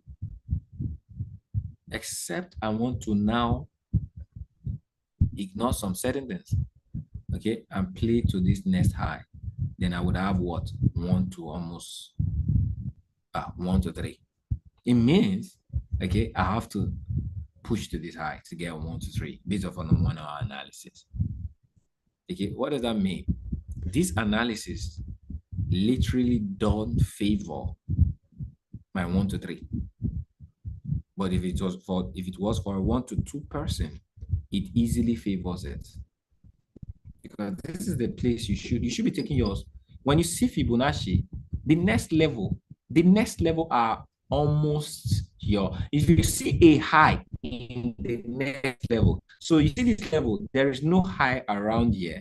Okay, neither do we have any high around here. The next place we have a high is here, and you are seeing a level. So that's a take profit point. You should be exiting the market. So you look at what you invest in and what that's a 1 to 2. It's not even up to a 1 to 2. Okay, it's up to a 1 to 2 if you take it to the next high. All right, that's almost 1 to 2. So that's good for a 1 to 2. But if you're a 1 to 3 trader, and you just put and you put here, you did not analyze with the market. So you're not trading your risk. Your risk was supposed to be 1 to 3, but the trade is not 1 to 3. So if you take it, you're risking your trade, because you're going to be at the mercy of let emotions just go, let it give. That is not mastery. Mastery is, this is what I want to do. I get the trade, I do it. It's either it comes or it doesn't come. So if you have 10 analysis, you do those 10 analysis. That is the option. So if I'm looking for a trade now watch.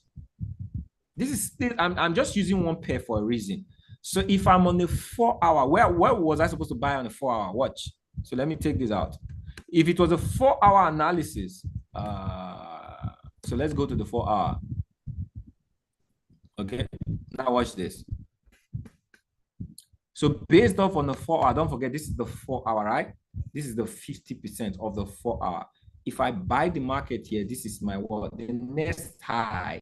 There is no high here right now except this high. So if I'm buying the market here right now, okay, this is going to be my take profit off of 4 hour. Okay, because I'm not going to, if a market breaks this move, and this is the 50% and has broken 50%, retesting 50%, means it's going to the next high. 4 hours are always deeper. So if I'm taking this, this is a high, but if a market comes back to the 50%, it will always break this, except it's not looking for, but this is bullish. So we know this market is going to get here. So if I take here, here's going to be my stop loss. If I buy the market around here, here's going to be my stop loss, the previous low, and here's going to be my take profit. Okay, do I have 1 to 3 on this trade?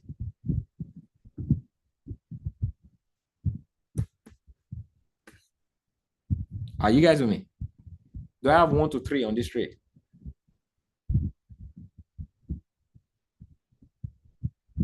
And I'm just using one pair for a reason so that I don't switch between pair. Okay, so the analysis we give you, it means for every trading style you build or you adopt, before you take the trade, make sure it aligns with your risk factor, else you're going to compromise and trade something else. And you begin to fall in. But when you're leveraging, it's different. I'm talking everything I'm training right now. I'm training when you are the one building the character of trading for yourself, not the trades we call. Though you're the one analyzing and trading for you, you're mastering the act. These are the things you put in place. Are we together? Okay, so this falls in, all right, on one to, if you're one-to-one are always easy. But you know the fourth side of one-to-one, all right? I don't even need to use the screen for that. One-to-one means you will be trading often. And you have to be very accurate. You have to be more accurate in winning than in losing. Because 1 to 1, if you take 10 trades, you have to win 6 to be in profit. But 1 to 2, okay, if you lose 4, you'll be in profit. If you lose 6, you'll be in profit. But 1 to 1, you have to win 6 to be in profit. 1 to 3, you win 3 and you lost 7, you'll be in profit. So 1 to 3 has nothing to do with your profitability index in trade. It has the risk management puts you in profit if you can master finding trades on 1 to 3. But it's harder. It is more patient oriented. So that is why you can learn it. You can make a decision that I want to put time in learning 1 to 3 because why? It's easy. It's easier to trade 1 to 3. Okay. But it's harder to wait for the analysis and see the trade through. Are we following this now?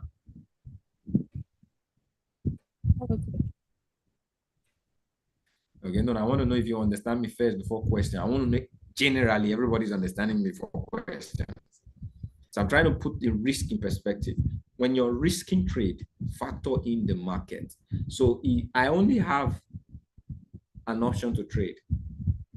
I'll find the market that I should trade that fits my risk. Unless I don't see it, then I would. That is what I did. And another thing I said in the last call is I have accounts for different risks. There's an account from 1 to 3. There's an account from 1 to 1. I can take the same trade on all accounts. So that way, validate that I have taken the trade. Even if I lose it on this one, I don't lose it on that one. Because why? The account is a blueprint of mastery. I want to master a certain way of trading in a certain account. It's a hard thing, I must tell you. Seeing a trade going to profit and coming back to lose it, it pains a lot. It's like someone is digging something into your liver and taking your ribs out. It's very painful. But the only way to master is to see the loss and wait for a period of trades and see the result. Are we getting it now? So many questions you're going to ask me, I bet you, they are questions of what do you do to manage the trade? When you're learning, you don't manage. That is why you have to be ready. The choice has to be before you start. Okay? In communities like this, I cannot tell you that that's the risk to use. That's why I will always tell you, take one trade, break even, because why? Our communities are meant to serve you to be profitable, not basically to learn. The things you have to learn on your own, you learn them. Like sessions like this gives you instruction. I'm giving you an instruction right now to know how to learn it on your own. It's different from when I call a trade and I tell you, take one. I don't care about your, it's you that you are retracing. I'm giving you the trade, I don't factor things in. Okay, because these are things you would learn on your own. So if I call the trade and it's going 100 pips, I will tell you 30 pips, take your TP1, no, then this, the other one, break even and go for the. I'm not teaching you, that's trading.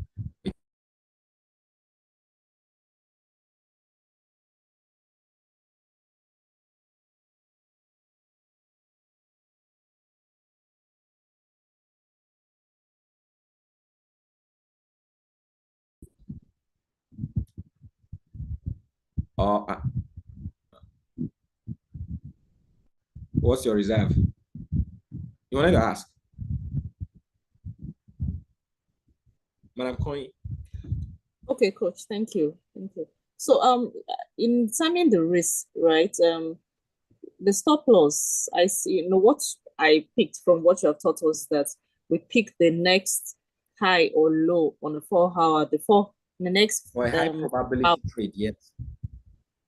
Okay, because I saw on the 1 hour time frame when you did the stop loss was just wasn't much. So how do we determine? I don't even know the number. When I factor it in, I don't even know the number. So on the 1 hour, okay, let me go back. The 1 hour, the stop loss was supposed to be the next low. So this is the next low. Or the 4 hours. No, either one. If we go, this is, if I'm buying here, okay, this is actually the next low. The next low. Okay. So on the 1 hour is 1 hour. All right. On the 4 hour is 4 hour. Okay. But most times you'd actually go pick 4 hour low. They're stronger. But I will not go pick here. This is the next significant low after this. Because why? If there's no sense in leaving this low, the market beats this area, is definitely going to come this area, and it's risky to just bank on this. Okay, but another thing is the pips will now factor in. So you can see it's up to 50. So I'd rather just give this thing 20 pips and get go. So if I give this thing, so let's say this trade is, I make more money when I give it less risk. So this is just about 20 pips or 20 pips. Okay, so 40 gives me. So this is already giving me 1 to, this is giving me 1 to 3 already. If I'm trading it from here. So I see 1 to 3 from here. Okay. But if I begin to give it here, that's battle. Okay. So that's another thing to factor in. The low. If it beats this low, right? So for instance, if sometimes, you know, the exhaustion might not be at the 50%, might be coming down to like 61, that's 61% and all that. And if my stop loss is around that and it takes me out, so and it's still possible that it's still going to go. Let it go. Okay, so it's okay to let it go and then look for another entry, you know. Okay, so now another thing you have to, so let's say I wasn't using Fibonacci, this is what I'm going to use. But if I was using Fibonacci, I'll put it below the Fibonacci, and it's not still far away, it's not still up to. Put it 3 or 5 pips below below the next zone. Okay, so if this was my low and I'm seeing Fibonacci, I would just put it below Fibonacci.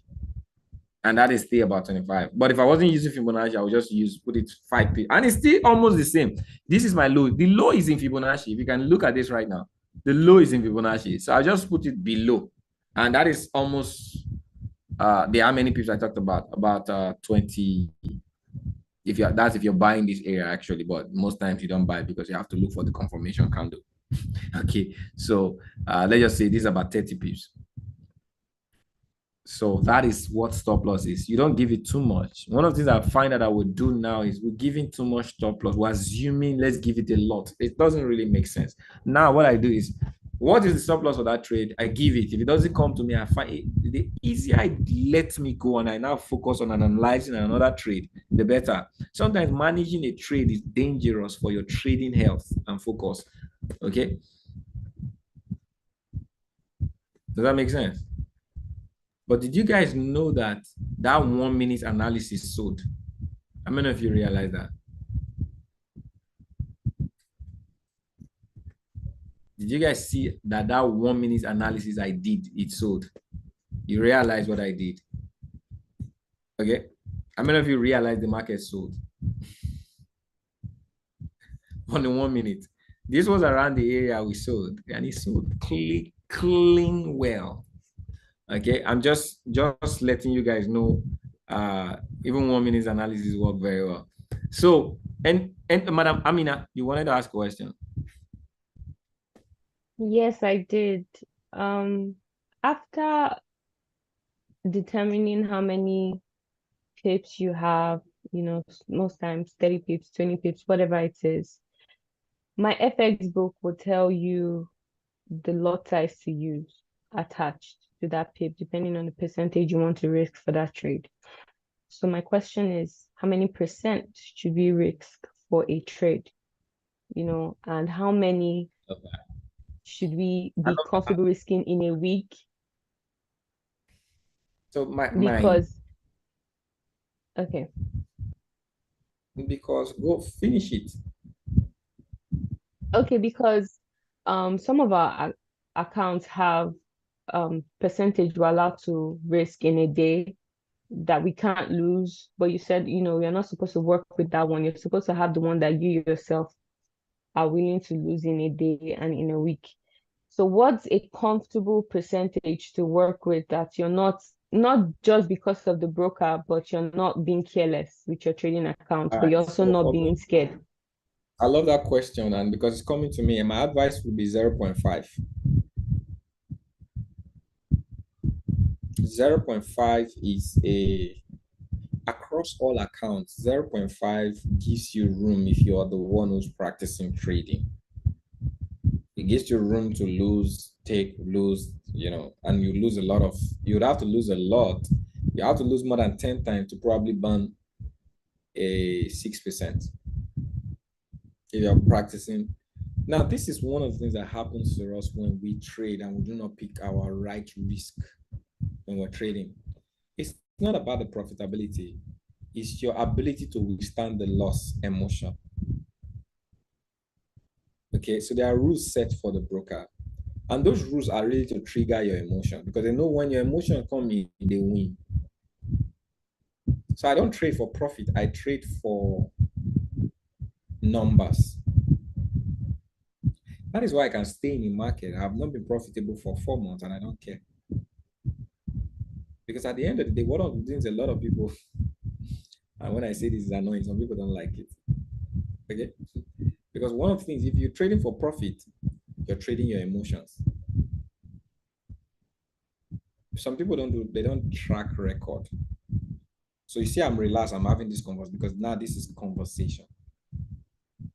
Okay? You took it on binary. Okay? Because risk is a very, very powerful risk. Covers more than 60% of your profitability. Risk is actually part of mindset. Because why? If you're not well risked, it will affect your mindset. So, in the first place, this is what I want to say. Your motion and your intention of trading will determine if you're going to be successful as a trader. So when you come in right now and you have an account, what is the intention of that account? This is a question I'm asking everyone right now. The account you have right now, what is the intention of that account? Because I want it to be practical so I can guide every one of you. So you know that at some point, Henry said this. It may not make sense to you right now, but you're going to play. It's going to play. What's your intention of your account, your live account right now?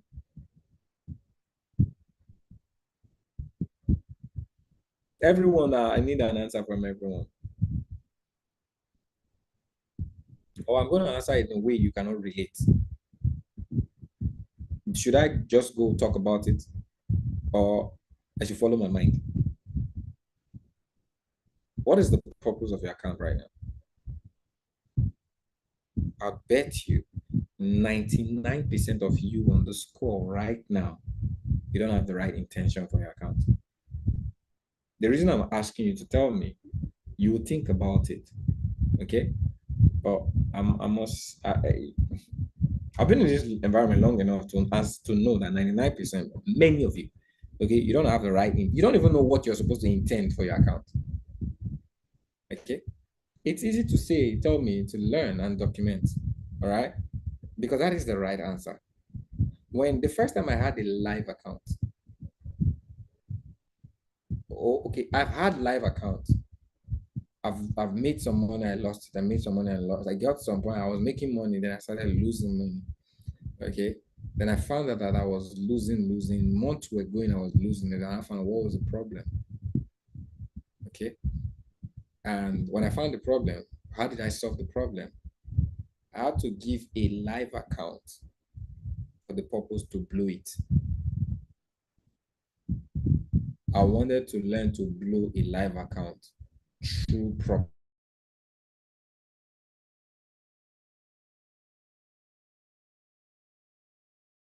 the mindset.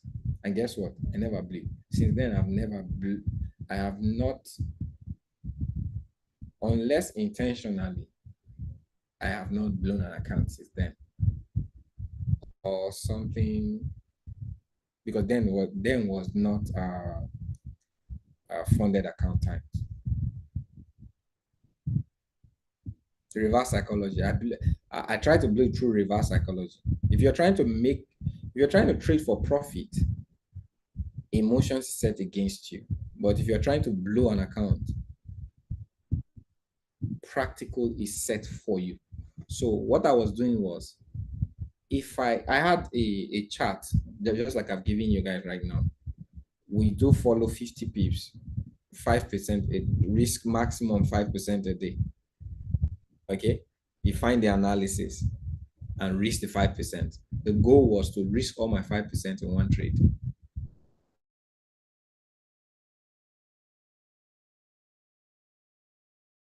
To lose, I wasn't losing. Just like if you're trading to win now, you're not winning. Are you guys seeing this? What I'm sharing with you? Okay. I wanted to lose. I wasn't winning. Okay. And I found out that I was making profit in the account. But what I wanted to do, so I was finding trades. I was just, what I was doing, take the trade, follow the risk, see if you are going to blow that account. Do you know you will never blow an account if you follow the risk pattern?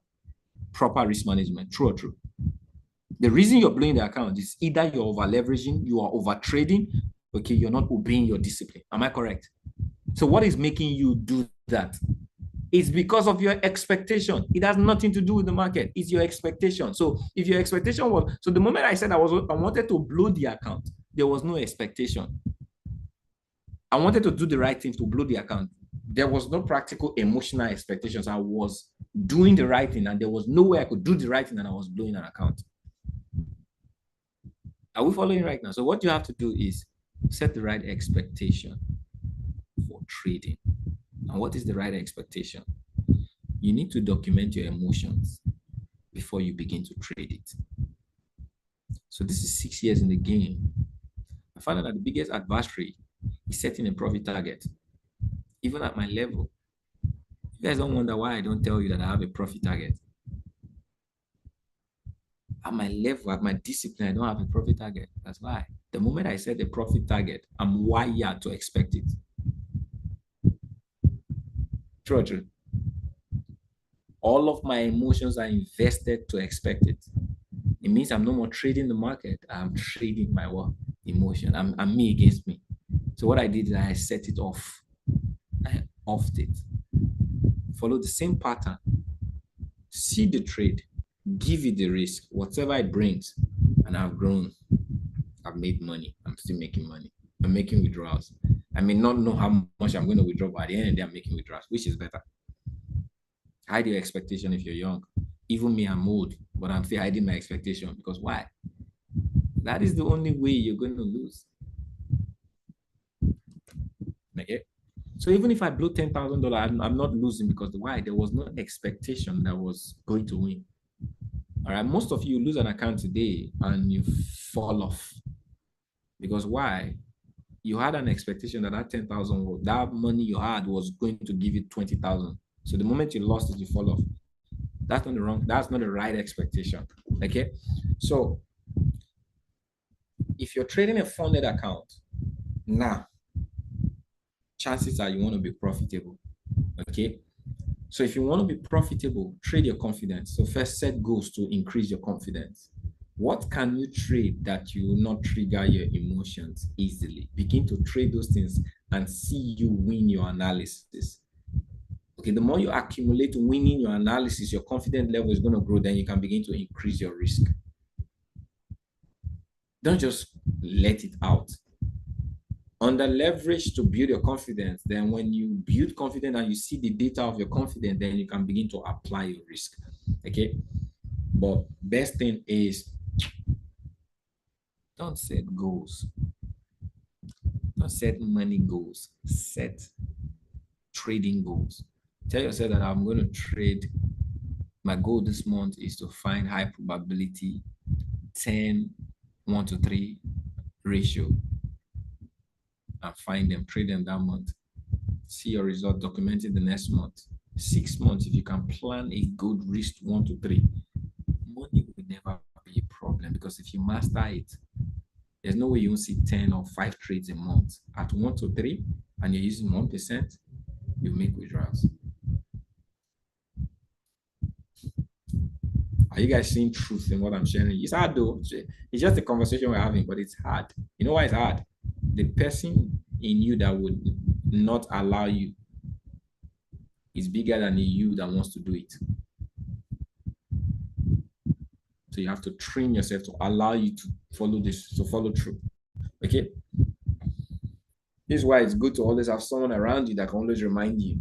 So you cannot be around me. Now that I've given you kind of like an instruction, when you come to me, I'll tell you, show me what you've done. What have you done from what I've told you? Okay. You'll find out that you get better just following what I'm telling you to do right now. Just getting instructions like this, just shaping you. Imagine if I'm not sharing some of the things that I'm sharing with you. Some of you are new here and you're hearing things but different. How many of you are new here? You're hearing things differently from how you perceive Forex. Let me know in the chat.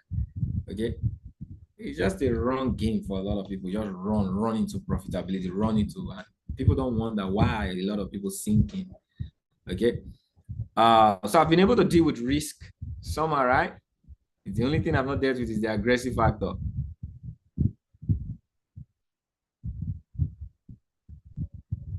The aggressive factor. Is there anything else remaining in all the things that we shared? I think I've dealt with risk. I've dealt with technical. Is there anything remaining? Yeah. I mean, the last question, the person that asked about not having resources. I said you're going to scare him more. I actually have dealt with it silently. Okay, so this is it. Oh, okay. Let me deal with that one before I come to the risk personality. Okay, I've dealt with risk personality. You have to know you. If you're listening well, you find out that everything I've been talking, okay, is reflecting you. You have to know you. And another thing I found out that the right instruction will shape in you. You may not know who you are in trading, but if you just follow the instruction, you'll find out who you are over the period of test, of practicing. Do you understand? Okay. When you practice enough, you find the ones that made sense to you. Don't just try to say, yeah, am I a scalper? Let me just go for scalping. No. Fine. When I came into trading, I learned from many people before I found one person that resonated, and I stayed with that person. Okay.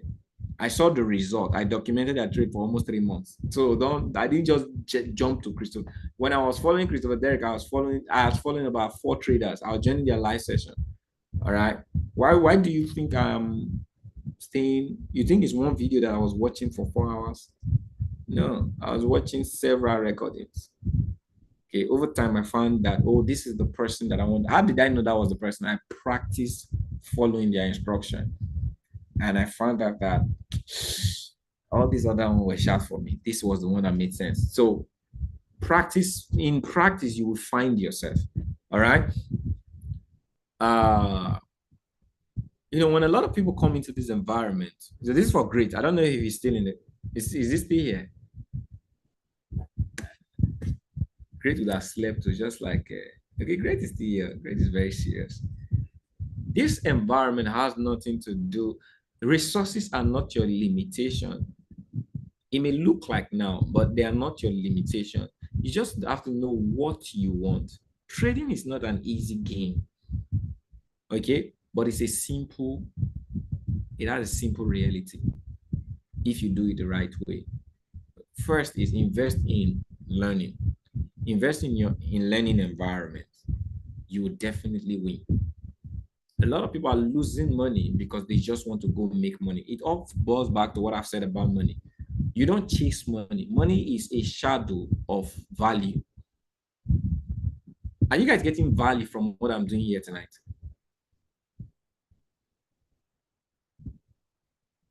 If you're perceiving value,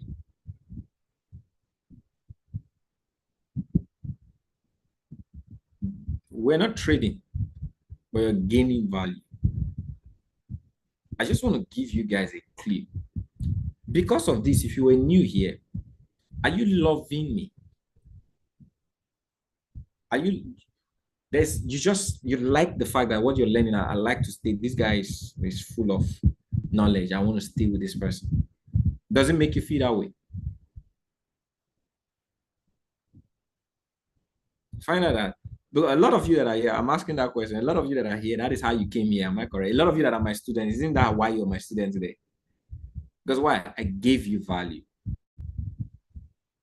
And in turn, money left your pocket. You couldn't even control it. You just saw you debit alert. Did I have to trade your pocket?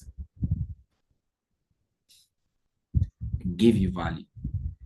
And money followed. That is life. True currencies, the true currency is your value. Money cannot ignore value. Stop chasing money. When you try to just learn to trade, you're chasing money. Okay? And that's why a lot of people struggle to get it. When I came in, I did not chase the money in the market. I chased the value for people. And guess what? I'm making the money in the market. Don't try to be empty. So it will depend. What do you want to learn? Do you want to learn the art and the skill of attracting value in trading, or you want to learn trading? There are 2 answers for that. So that is one of the things I try to show people. Learn the act of service, attracting value in trading. If you know what I am teaching you today, money will follow you. There are certain things I may not even tell you right now. My projection, just be an excellent trader that knows the skill. You will never worry about money. That is value, because why? It will open doors for money to come into your life. Then when you now have money coming into your life, you now have what to multiply. It's a win-win situation. Stop just trying to get money without a principle. So you find that when you do that, one of the things you're going to realize is you need more time. You need more resource. So that's why I say, first, invest in environment, because environment will give you key to attract resource. There is a training idea. I don't know if I did it live, and I'll tell everyone the truth. It's just the truth. I cannot shape it or lie. If you don't have resource and you're working so hard to get resource from trading, you will fall. You will fail. So let's say the money you have right now, you did not make profit in the next 6 months. Will you keep funding with your own personal resource? What if you don't have? What will happen? You will stop. Am I correct? If that is true, why don't you plan how that cannot happen today? Start planning it. Because if you don't plan it, what is going to happen eventually? If you fail to plan, you're planning to fail. Because there is a probability that you're not going to be profitable in the next 6 months. Unless you're trying your thing, I must be profitable in the next 6 months. And guess what? I cannot guarantee that probability. True or true? So if there's a possibility that you may not be profitable in the next 6 months, what do you do today? That is how people work their future, and they meet the future they work for. You can't just assume that you're going to be profitable. What if you were profitable and you lost the money? What are you going to do? You tell yourself, I'll bring him in. What if there's a point of time, there's a way you're going to lose in this market. You cannot even go and bring money. So this is what I tell people.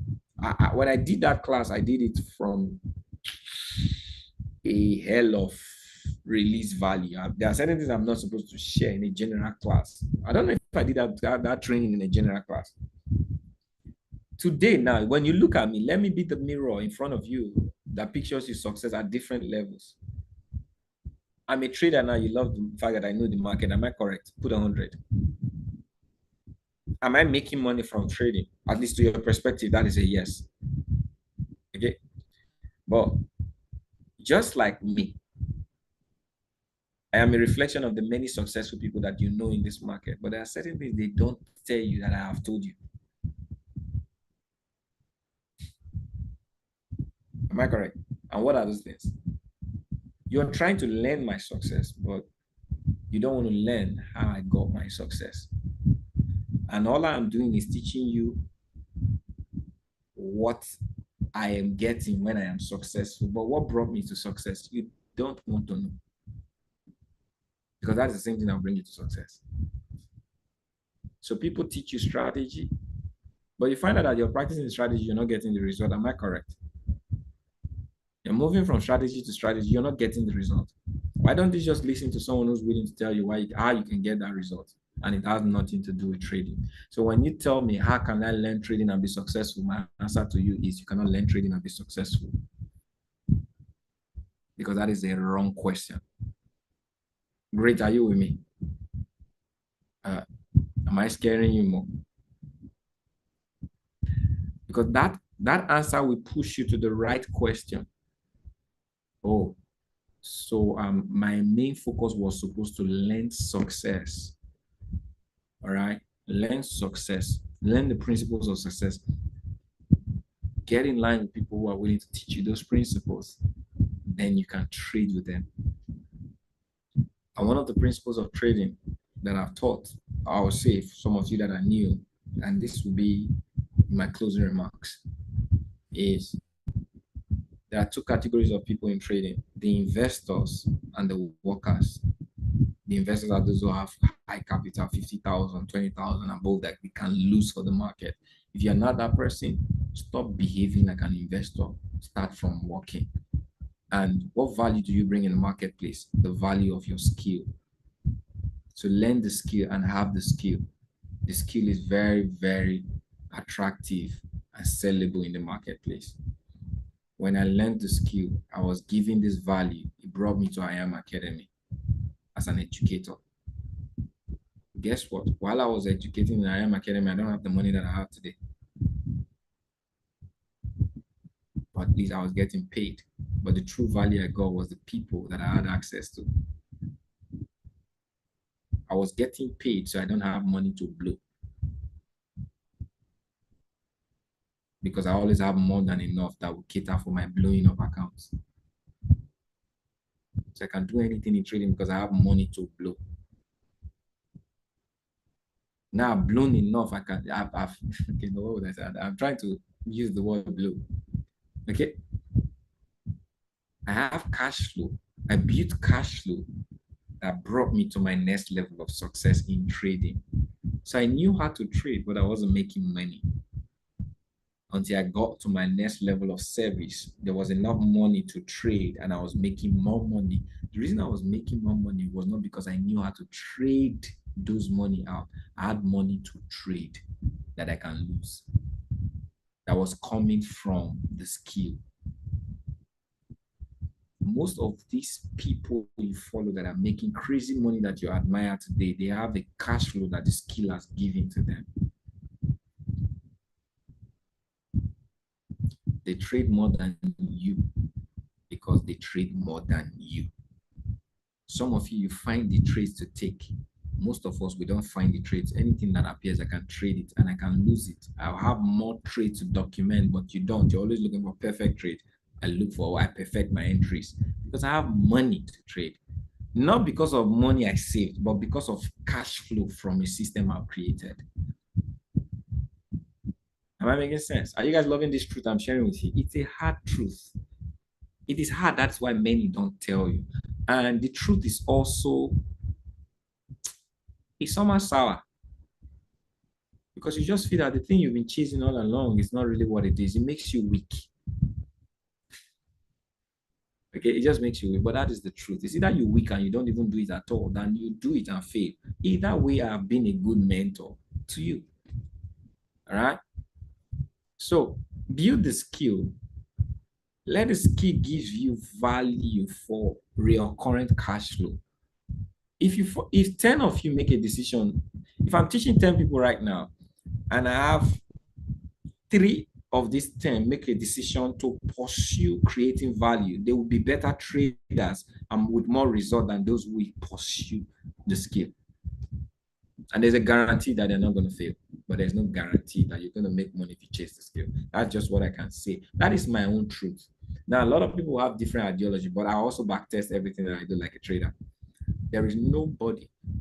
I'm looking for a trader that is going to come into this environment and say, I am a coach and a mentor today. And before I started coaching and mentoring, I've gotten to 6 figures. If you find any coach like that, you let me know. Okay, then I'll tell you, let's go back to where they started. There is none. Don't even try to look for. And if anybody has told you, it's a lie because it's not based on principle. Before you knew me as Ken Drummond, did you know when I was teaching 30 people?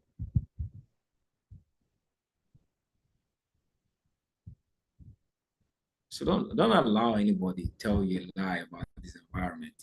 Everybody's coming from somewhere. The people you're seeing making crazy money today, go check them 8 years ago, what they were doing. Okay, some of them were bloggers, some of them were they're just trading tips, free channels. These things were bringing revenue for them to keep doing what they're doing till they got enough time to perfect the game. And all of a sudden, time hits opportunity and they make crazy money from alliances with either. Many of the traders you see today, I could say over 75% of the successful traders you see in the world today, I'm not even saying in the world, they were made by systems. They made money from systems to make more money. One of the biggest systems is the brokerage. So when you see this opportunity, go for it. So plain. Great. Have I been able to answer your question the way you like it? And that goes for everyone. Did you guys like the truth I shared with you? All right. So that you don't suffer in this game. It's boring, but it's true. It's raw. It's hard to take, but take it. Okay. Build. There are several ways to build portfolio. I can decide not to trade for the whole year. You're not going to make the kind of money do you know how much I made today without trading? I don't have to trade the whole year. Even my son is making money. Set system, and I'll help you. Anybody who makes a decision that you want. That's why working with someone like me will build you system. You become rich. You don't even know how. You didn't plan for it, but you just became rich because why? That is what I do. Okay. What was the question? All right. I'm trying to, you came in late, so you probably didn't understand where the question was, but either way, the video is recorded. Okay. I think I've been able to treat everything. The last thing was, what was the last thing again? Trading aggressively. Aggressive trading. Ag- So what is the yeah. concept of aggressive trading? Do I do aggressive trading? I don't, but I know how to do it. And one of the reasons I set in motion, I said I was going to talk about it, but I've also said something that will probably, you will win in aggressive trading when you're playing, not when you have it as a target. Okay. Everybody who does, if your aggressive trading is intentional, you are a gambler. Because aggressive trading is more of gambling. And if you win by gambling, you will lose by gambling. But if you do it by play, there is really no intention or emotion. So knowing how to do it and doing it is different. So I'm going to tell you the knowledge of it. So the broker gives you 6% per day. If you're using across all for funded trading, they give you 6% per day, and 9% for a $10,000 account is 8%. For a $30,000 account, 7%. So you know the risk. Aggressive trading is understanding you have enough to pull in first. So if I have, so let's say I have $5,000 and I know how to trade, and I want to apportion this $5,000 to trading, I could get a 30K account and I'll get 5 of it. Okay, I find good 5 analysis and I would risk 4%.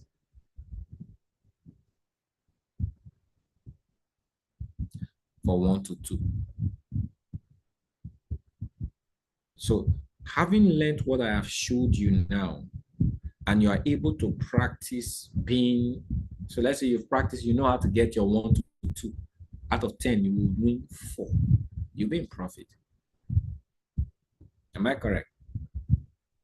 Out of 10, you win 4. So if you win 2 out of 5, you lose. So 1 to 2 means you're risking 4%, or you're probably just risking all of the 6% a day. For 1 to 2, it means 12% per account. Am I correct? So if you risk 6% and in 1 to 2, that is 12. If you win anyone, that's 12%. Am I correct? It means if you win 2, that is 24%. If you lose 3, how much did you lose? If you get 24% of 60,000 is how much?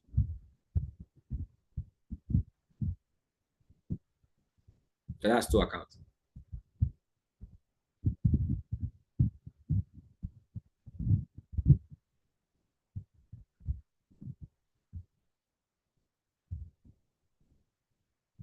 Don't say I was the one who taught you this. I'm not teaching you, I'm just telling you. 14,400. How much is your withdrawal? If you make, how much would you get if you withdraw 14,000? So 10,000 you get 7,000. Okay, 4,000 you get about it should be up to 12K, right?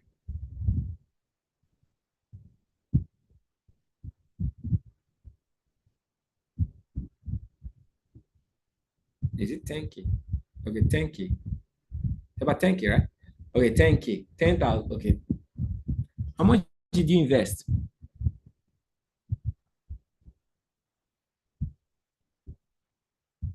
Have you made money? This is one of the best aggressive style of trading. And you can scale it to lower amounts as well. So I just use higher amounts so that you can love it. So, Madam Coin, so do you like that? Is she there? I'm not sure. I just want to know what's like. I don't know if you like it. It's a good plan, but you have something is needed for the plan. You have to have a documented set of trade. Now you know how to trade. You can't go gamble this. You lose a lot of money. Okay. So that now that I've said it, some of you go and try it. Instead of you to go and try practicing the documentation I've been teaching, this one you want to go and try it. It means you're chasing the money. But that is how you can see now how successful people are making more money. Because why? And guess what? I've not started doing all these things because they are not my style. But I'll do them when I'm playing. When you guys are stressing me with training right now. I want to make some of you so good in trading that I can free myself to do some certain things. I want to make you good in trading. That is my vision, is my goal. My goal in this place is not to make money. What would I use it to do? I have enough I'm using for myself already. But let me help. Some people's goal in this life is to make money and show people, inspire people with money. That was not my goal. That was not my vision. Okay, so I love to stay in the lane of my vision to help people grow, to be intentional, humble enough to show people principles for wealth. Okay, and I don't get carried away. But I know things to carry me away. All right, but I don't just get carried away. That's why I'm so wealthy. I define wealth to be the amount of peace you have over money. I have that. I'm wealthy. So I don't have to use money to validate my wealth, because I know that if I want some certain level of money, I know how to get it. And God knows. All right. So any question now? I've been able to deal with everything within 2 hours, 30 minutes. Oh, that's a beautiful call. All right. And like, did we deal with everything? Do you guys you have a reservation for this last thing that I shared? I know many of you are asking yourself, wow, that formula was, some of you are processing that formula in your mind. Like, Madam Juliet, I can sense it in your brain. You're processing that formula. Have it as a long-term goal. It works. Just winning 2 trades, risk it. If you lose 5, if you do another 5, okay, if you just win 1, you get all your money back. Okay, so let's say you lost the 5 trade. If you do another one, you got 2, you got all your money back. Imagine you're doing it at the scale of a 90K account. Okay, so it's just scaling. The more amount of money you have to lose in this space, you're willing to lose based on the amount of money you can gain. All right, so that's gonna be my time. If you guys got value, the most important question you ask yourself is, how can I stay in this environment to learn more, to become more? Because the more you become, the more you attract. Sessions like this, they make you become, they make you have the right thoughts, they make you have the right resolve. Okay, leaving this session will never be the same as a trading session. Okay, leaving this session. And I forgot, I said I was going to do something, and I'll do this before I leave. All right, so Madam Konyisola, you asked about GU earlier. Cambridge, why this guy? Okay, so Kevin, why did you choose to buy this place? So before I put this here, let's take this out. So I said this whole area is a buy area when I analyze the market. Okay, because there are some trades that will make you confused. So let's go to the higher time frame.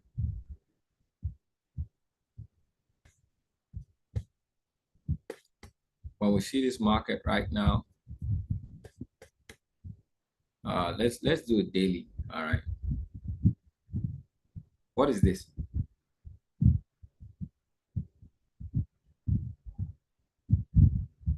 It's a bullish call, right? It's a bullish call. And if you measure this market from where it is to here, okay, what I did was the body. Okay. What do we have? This is a 50% zone and a bullish run. Okay, so what I did is I took this and I took this. What did you see here right now? This 50%, this 60%. I know this place was eventually going to react based on a higher time frame. Daily, that's the equilibrium. Okay, another thing that I factored in was when you go on this time, on a smaller time frame, so let's say when you go on a smaller time frame, okay, so this wasn't here, so I wanted the market to come here. All right, so this is there's liquidity here, there's liquidity here, there's an impulse candle here, all right? And that candle has not been filled, this base. So I just felt, what is the base? Is this kind of content? Normally, this candle was supposed to buy, which is, you see this kind of broken main again and bought. So it has filled this liquidity. Now created certain things, there are certain things that play out in the market. Okay, so this is liquidity, this liquidity, this liquidity. Okay, market has broken this liquidity, closed out on it. Okay, on this. So the next thing I did know was the next zone was going to have a significant play out. Okay, but guess what? I'm on 4 hours. It did not respect. If it had respected, it would have moved. If this market had respected, it would have moved. But since it did not respect, I knew something that this next zone was going to play out. The only thing that just messed me up was I did not factor in liquidity chasers. So what it is that they cut out the liquidity and the market moved. So that's one of the things they always do. Okay, they'll take they know that a lot of position in this market, so they will do everything to push it and take away all of the liquidity, and the market will also play out. So this market has actually played out 50% of this move right now. That is why it's reacting to this. All right. So that is why I was looking for a buy, Madam Coin. One of the things you shared, which was good. All right. If you go on the 1 hour, okay, what you were looking at, which was also good, was this area was what were you? This area, no. You were looking here, break retest, and I talked about potential. So while you were looking out for a price break, retest, close, and you sell, you did not look at potential. Okay, the potential was short, and you did not look at the higher time frame. That's what I talked about today. Did you see it play out? Do you see that now in G? Yes, sir. Yes, coach. You factored in the higher time frame, you would have seen that, oh, okay, this is what Kemble was talking about. So always factor in the higher time frame. So you don't just play lower time frame price action. Okay, even if you have to play the lower time frame price action, let it align with the higher time frame. And if the higher time frame is against you, change your strategy. So that is about that. I realized that I wanted to share you. Thank you, coach. God bless you guys. Have a beautiful night. Answer your right questions. Now you have right questions. Answer them. Make decisions based on what my next point in time. What am I going to commit the next 6 months to do in trading? Document while I leverage. So we have communities. Thank God our app is still going to be out. When our app comes out, you guys are going to enjoy more trading, because that's what I'm really waiting a lot. I'm doing a lot in the background. You may not see me very active in trading activity, but I'm very active in training, because the things that I'm doing is preparing leverage so that you guys can confidently learn and produce results of service. So I'm producing activity for leverage. We're working so many things on the back end. Okay, when our app is going to be ready, everything is setting readiness. I had a meeting with the team and they said, okay, by the end of this month, everything should be out for usage on the app. Now, another thing that we're still working at is our first automated trading aid. Okay, so it's like an EA. So that is also going to be coming before March. All right. So this thing you call money is just an illusion. Set yourself up. Okay. Don't get tired of waiting. Just be consistent, because I know the money game and I know how to play it, but I play it based on my own terms. Okay.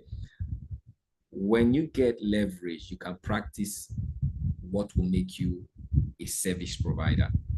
All right. And I'm willing to expand. I just want you to be willing to grow. Okay. So money will not be a problem. We may have lost time, but I'm working in a year of redemption. So I appreciate every one of you for learning and being patient to follow through the right course in the midst of so many distractions. It will pay off.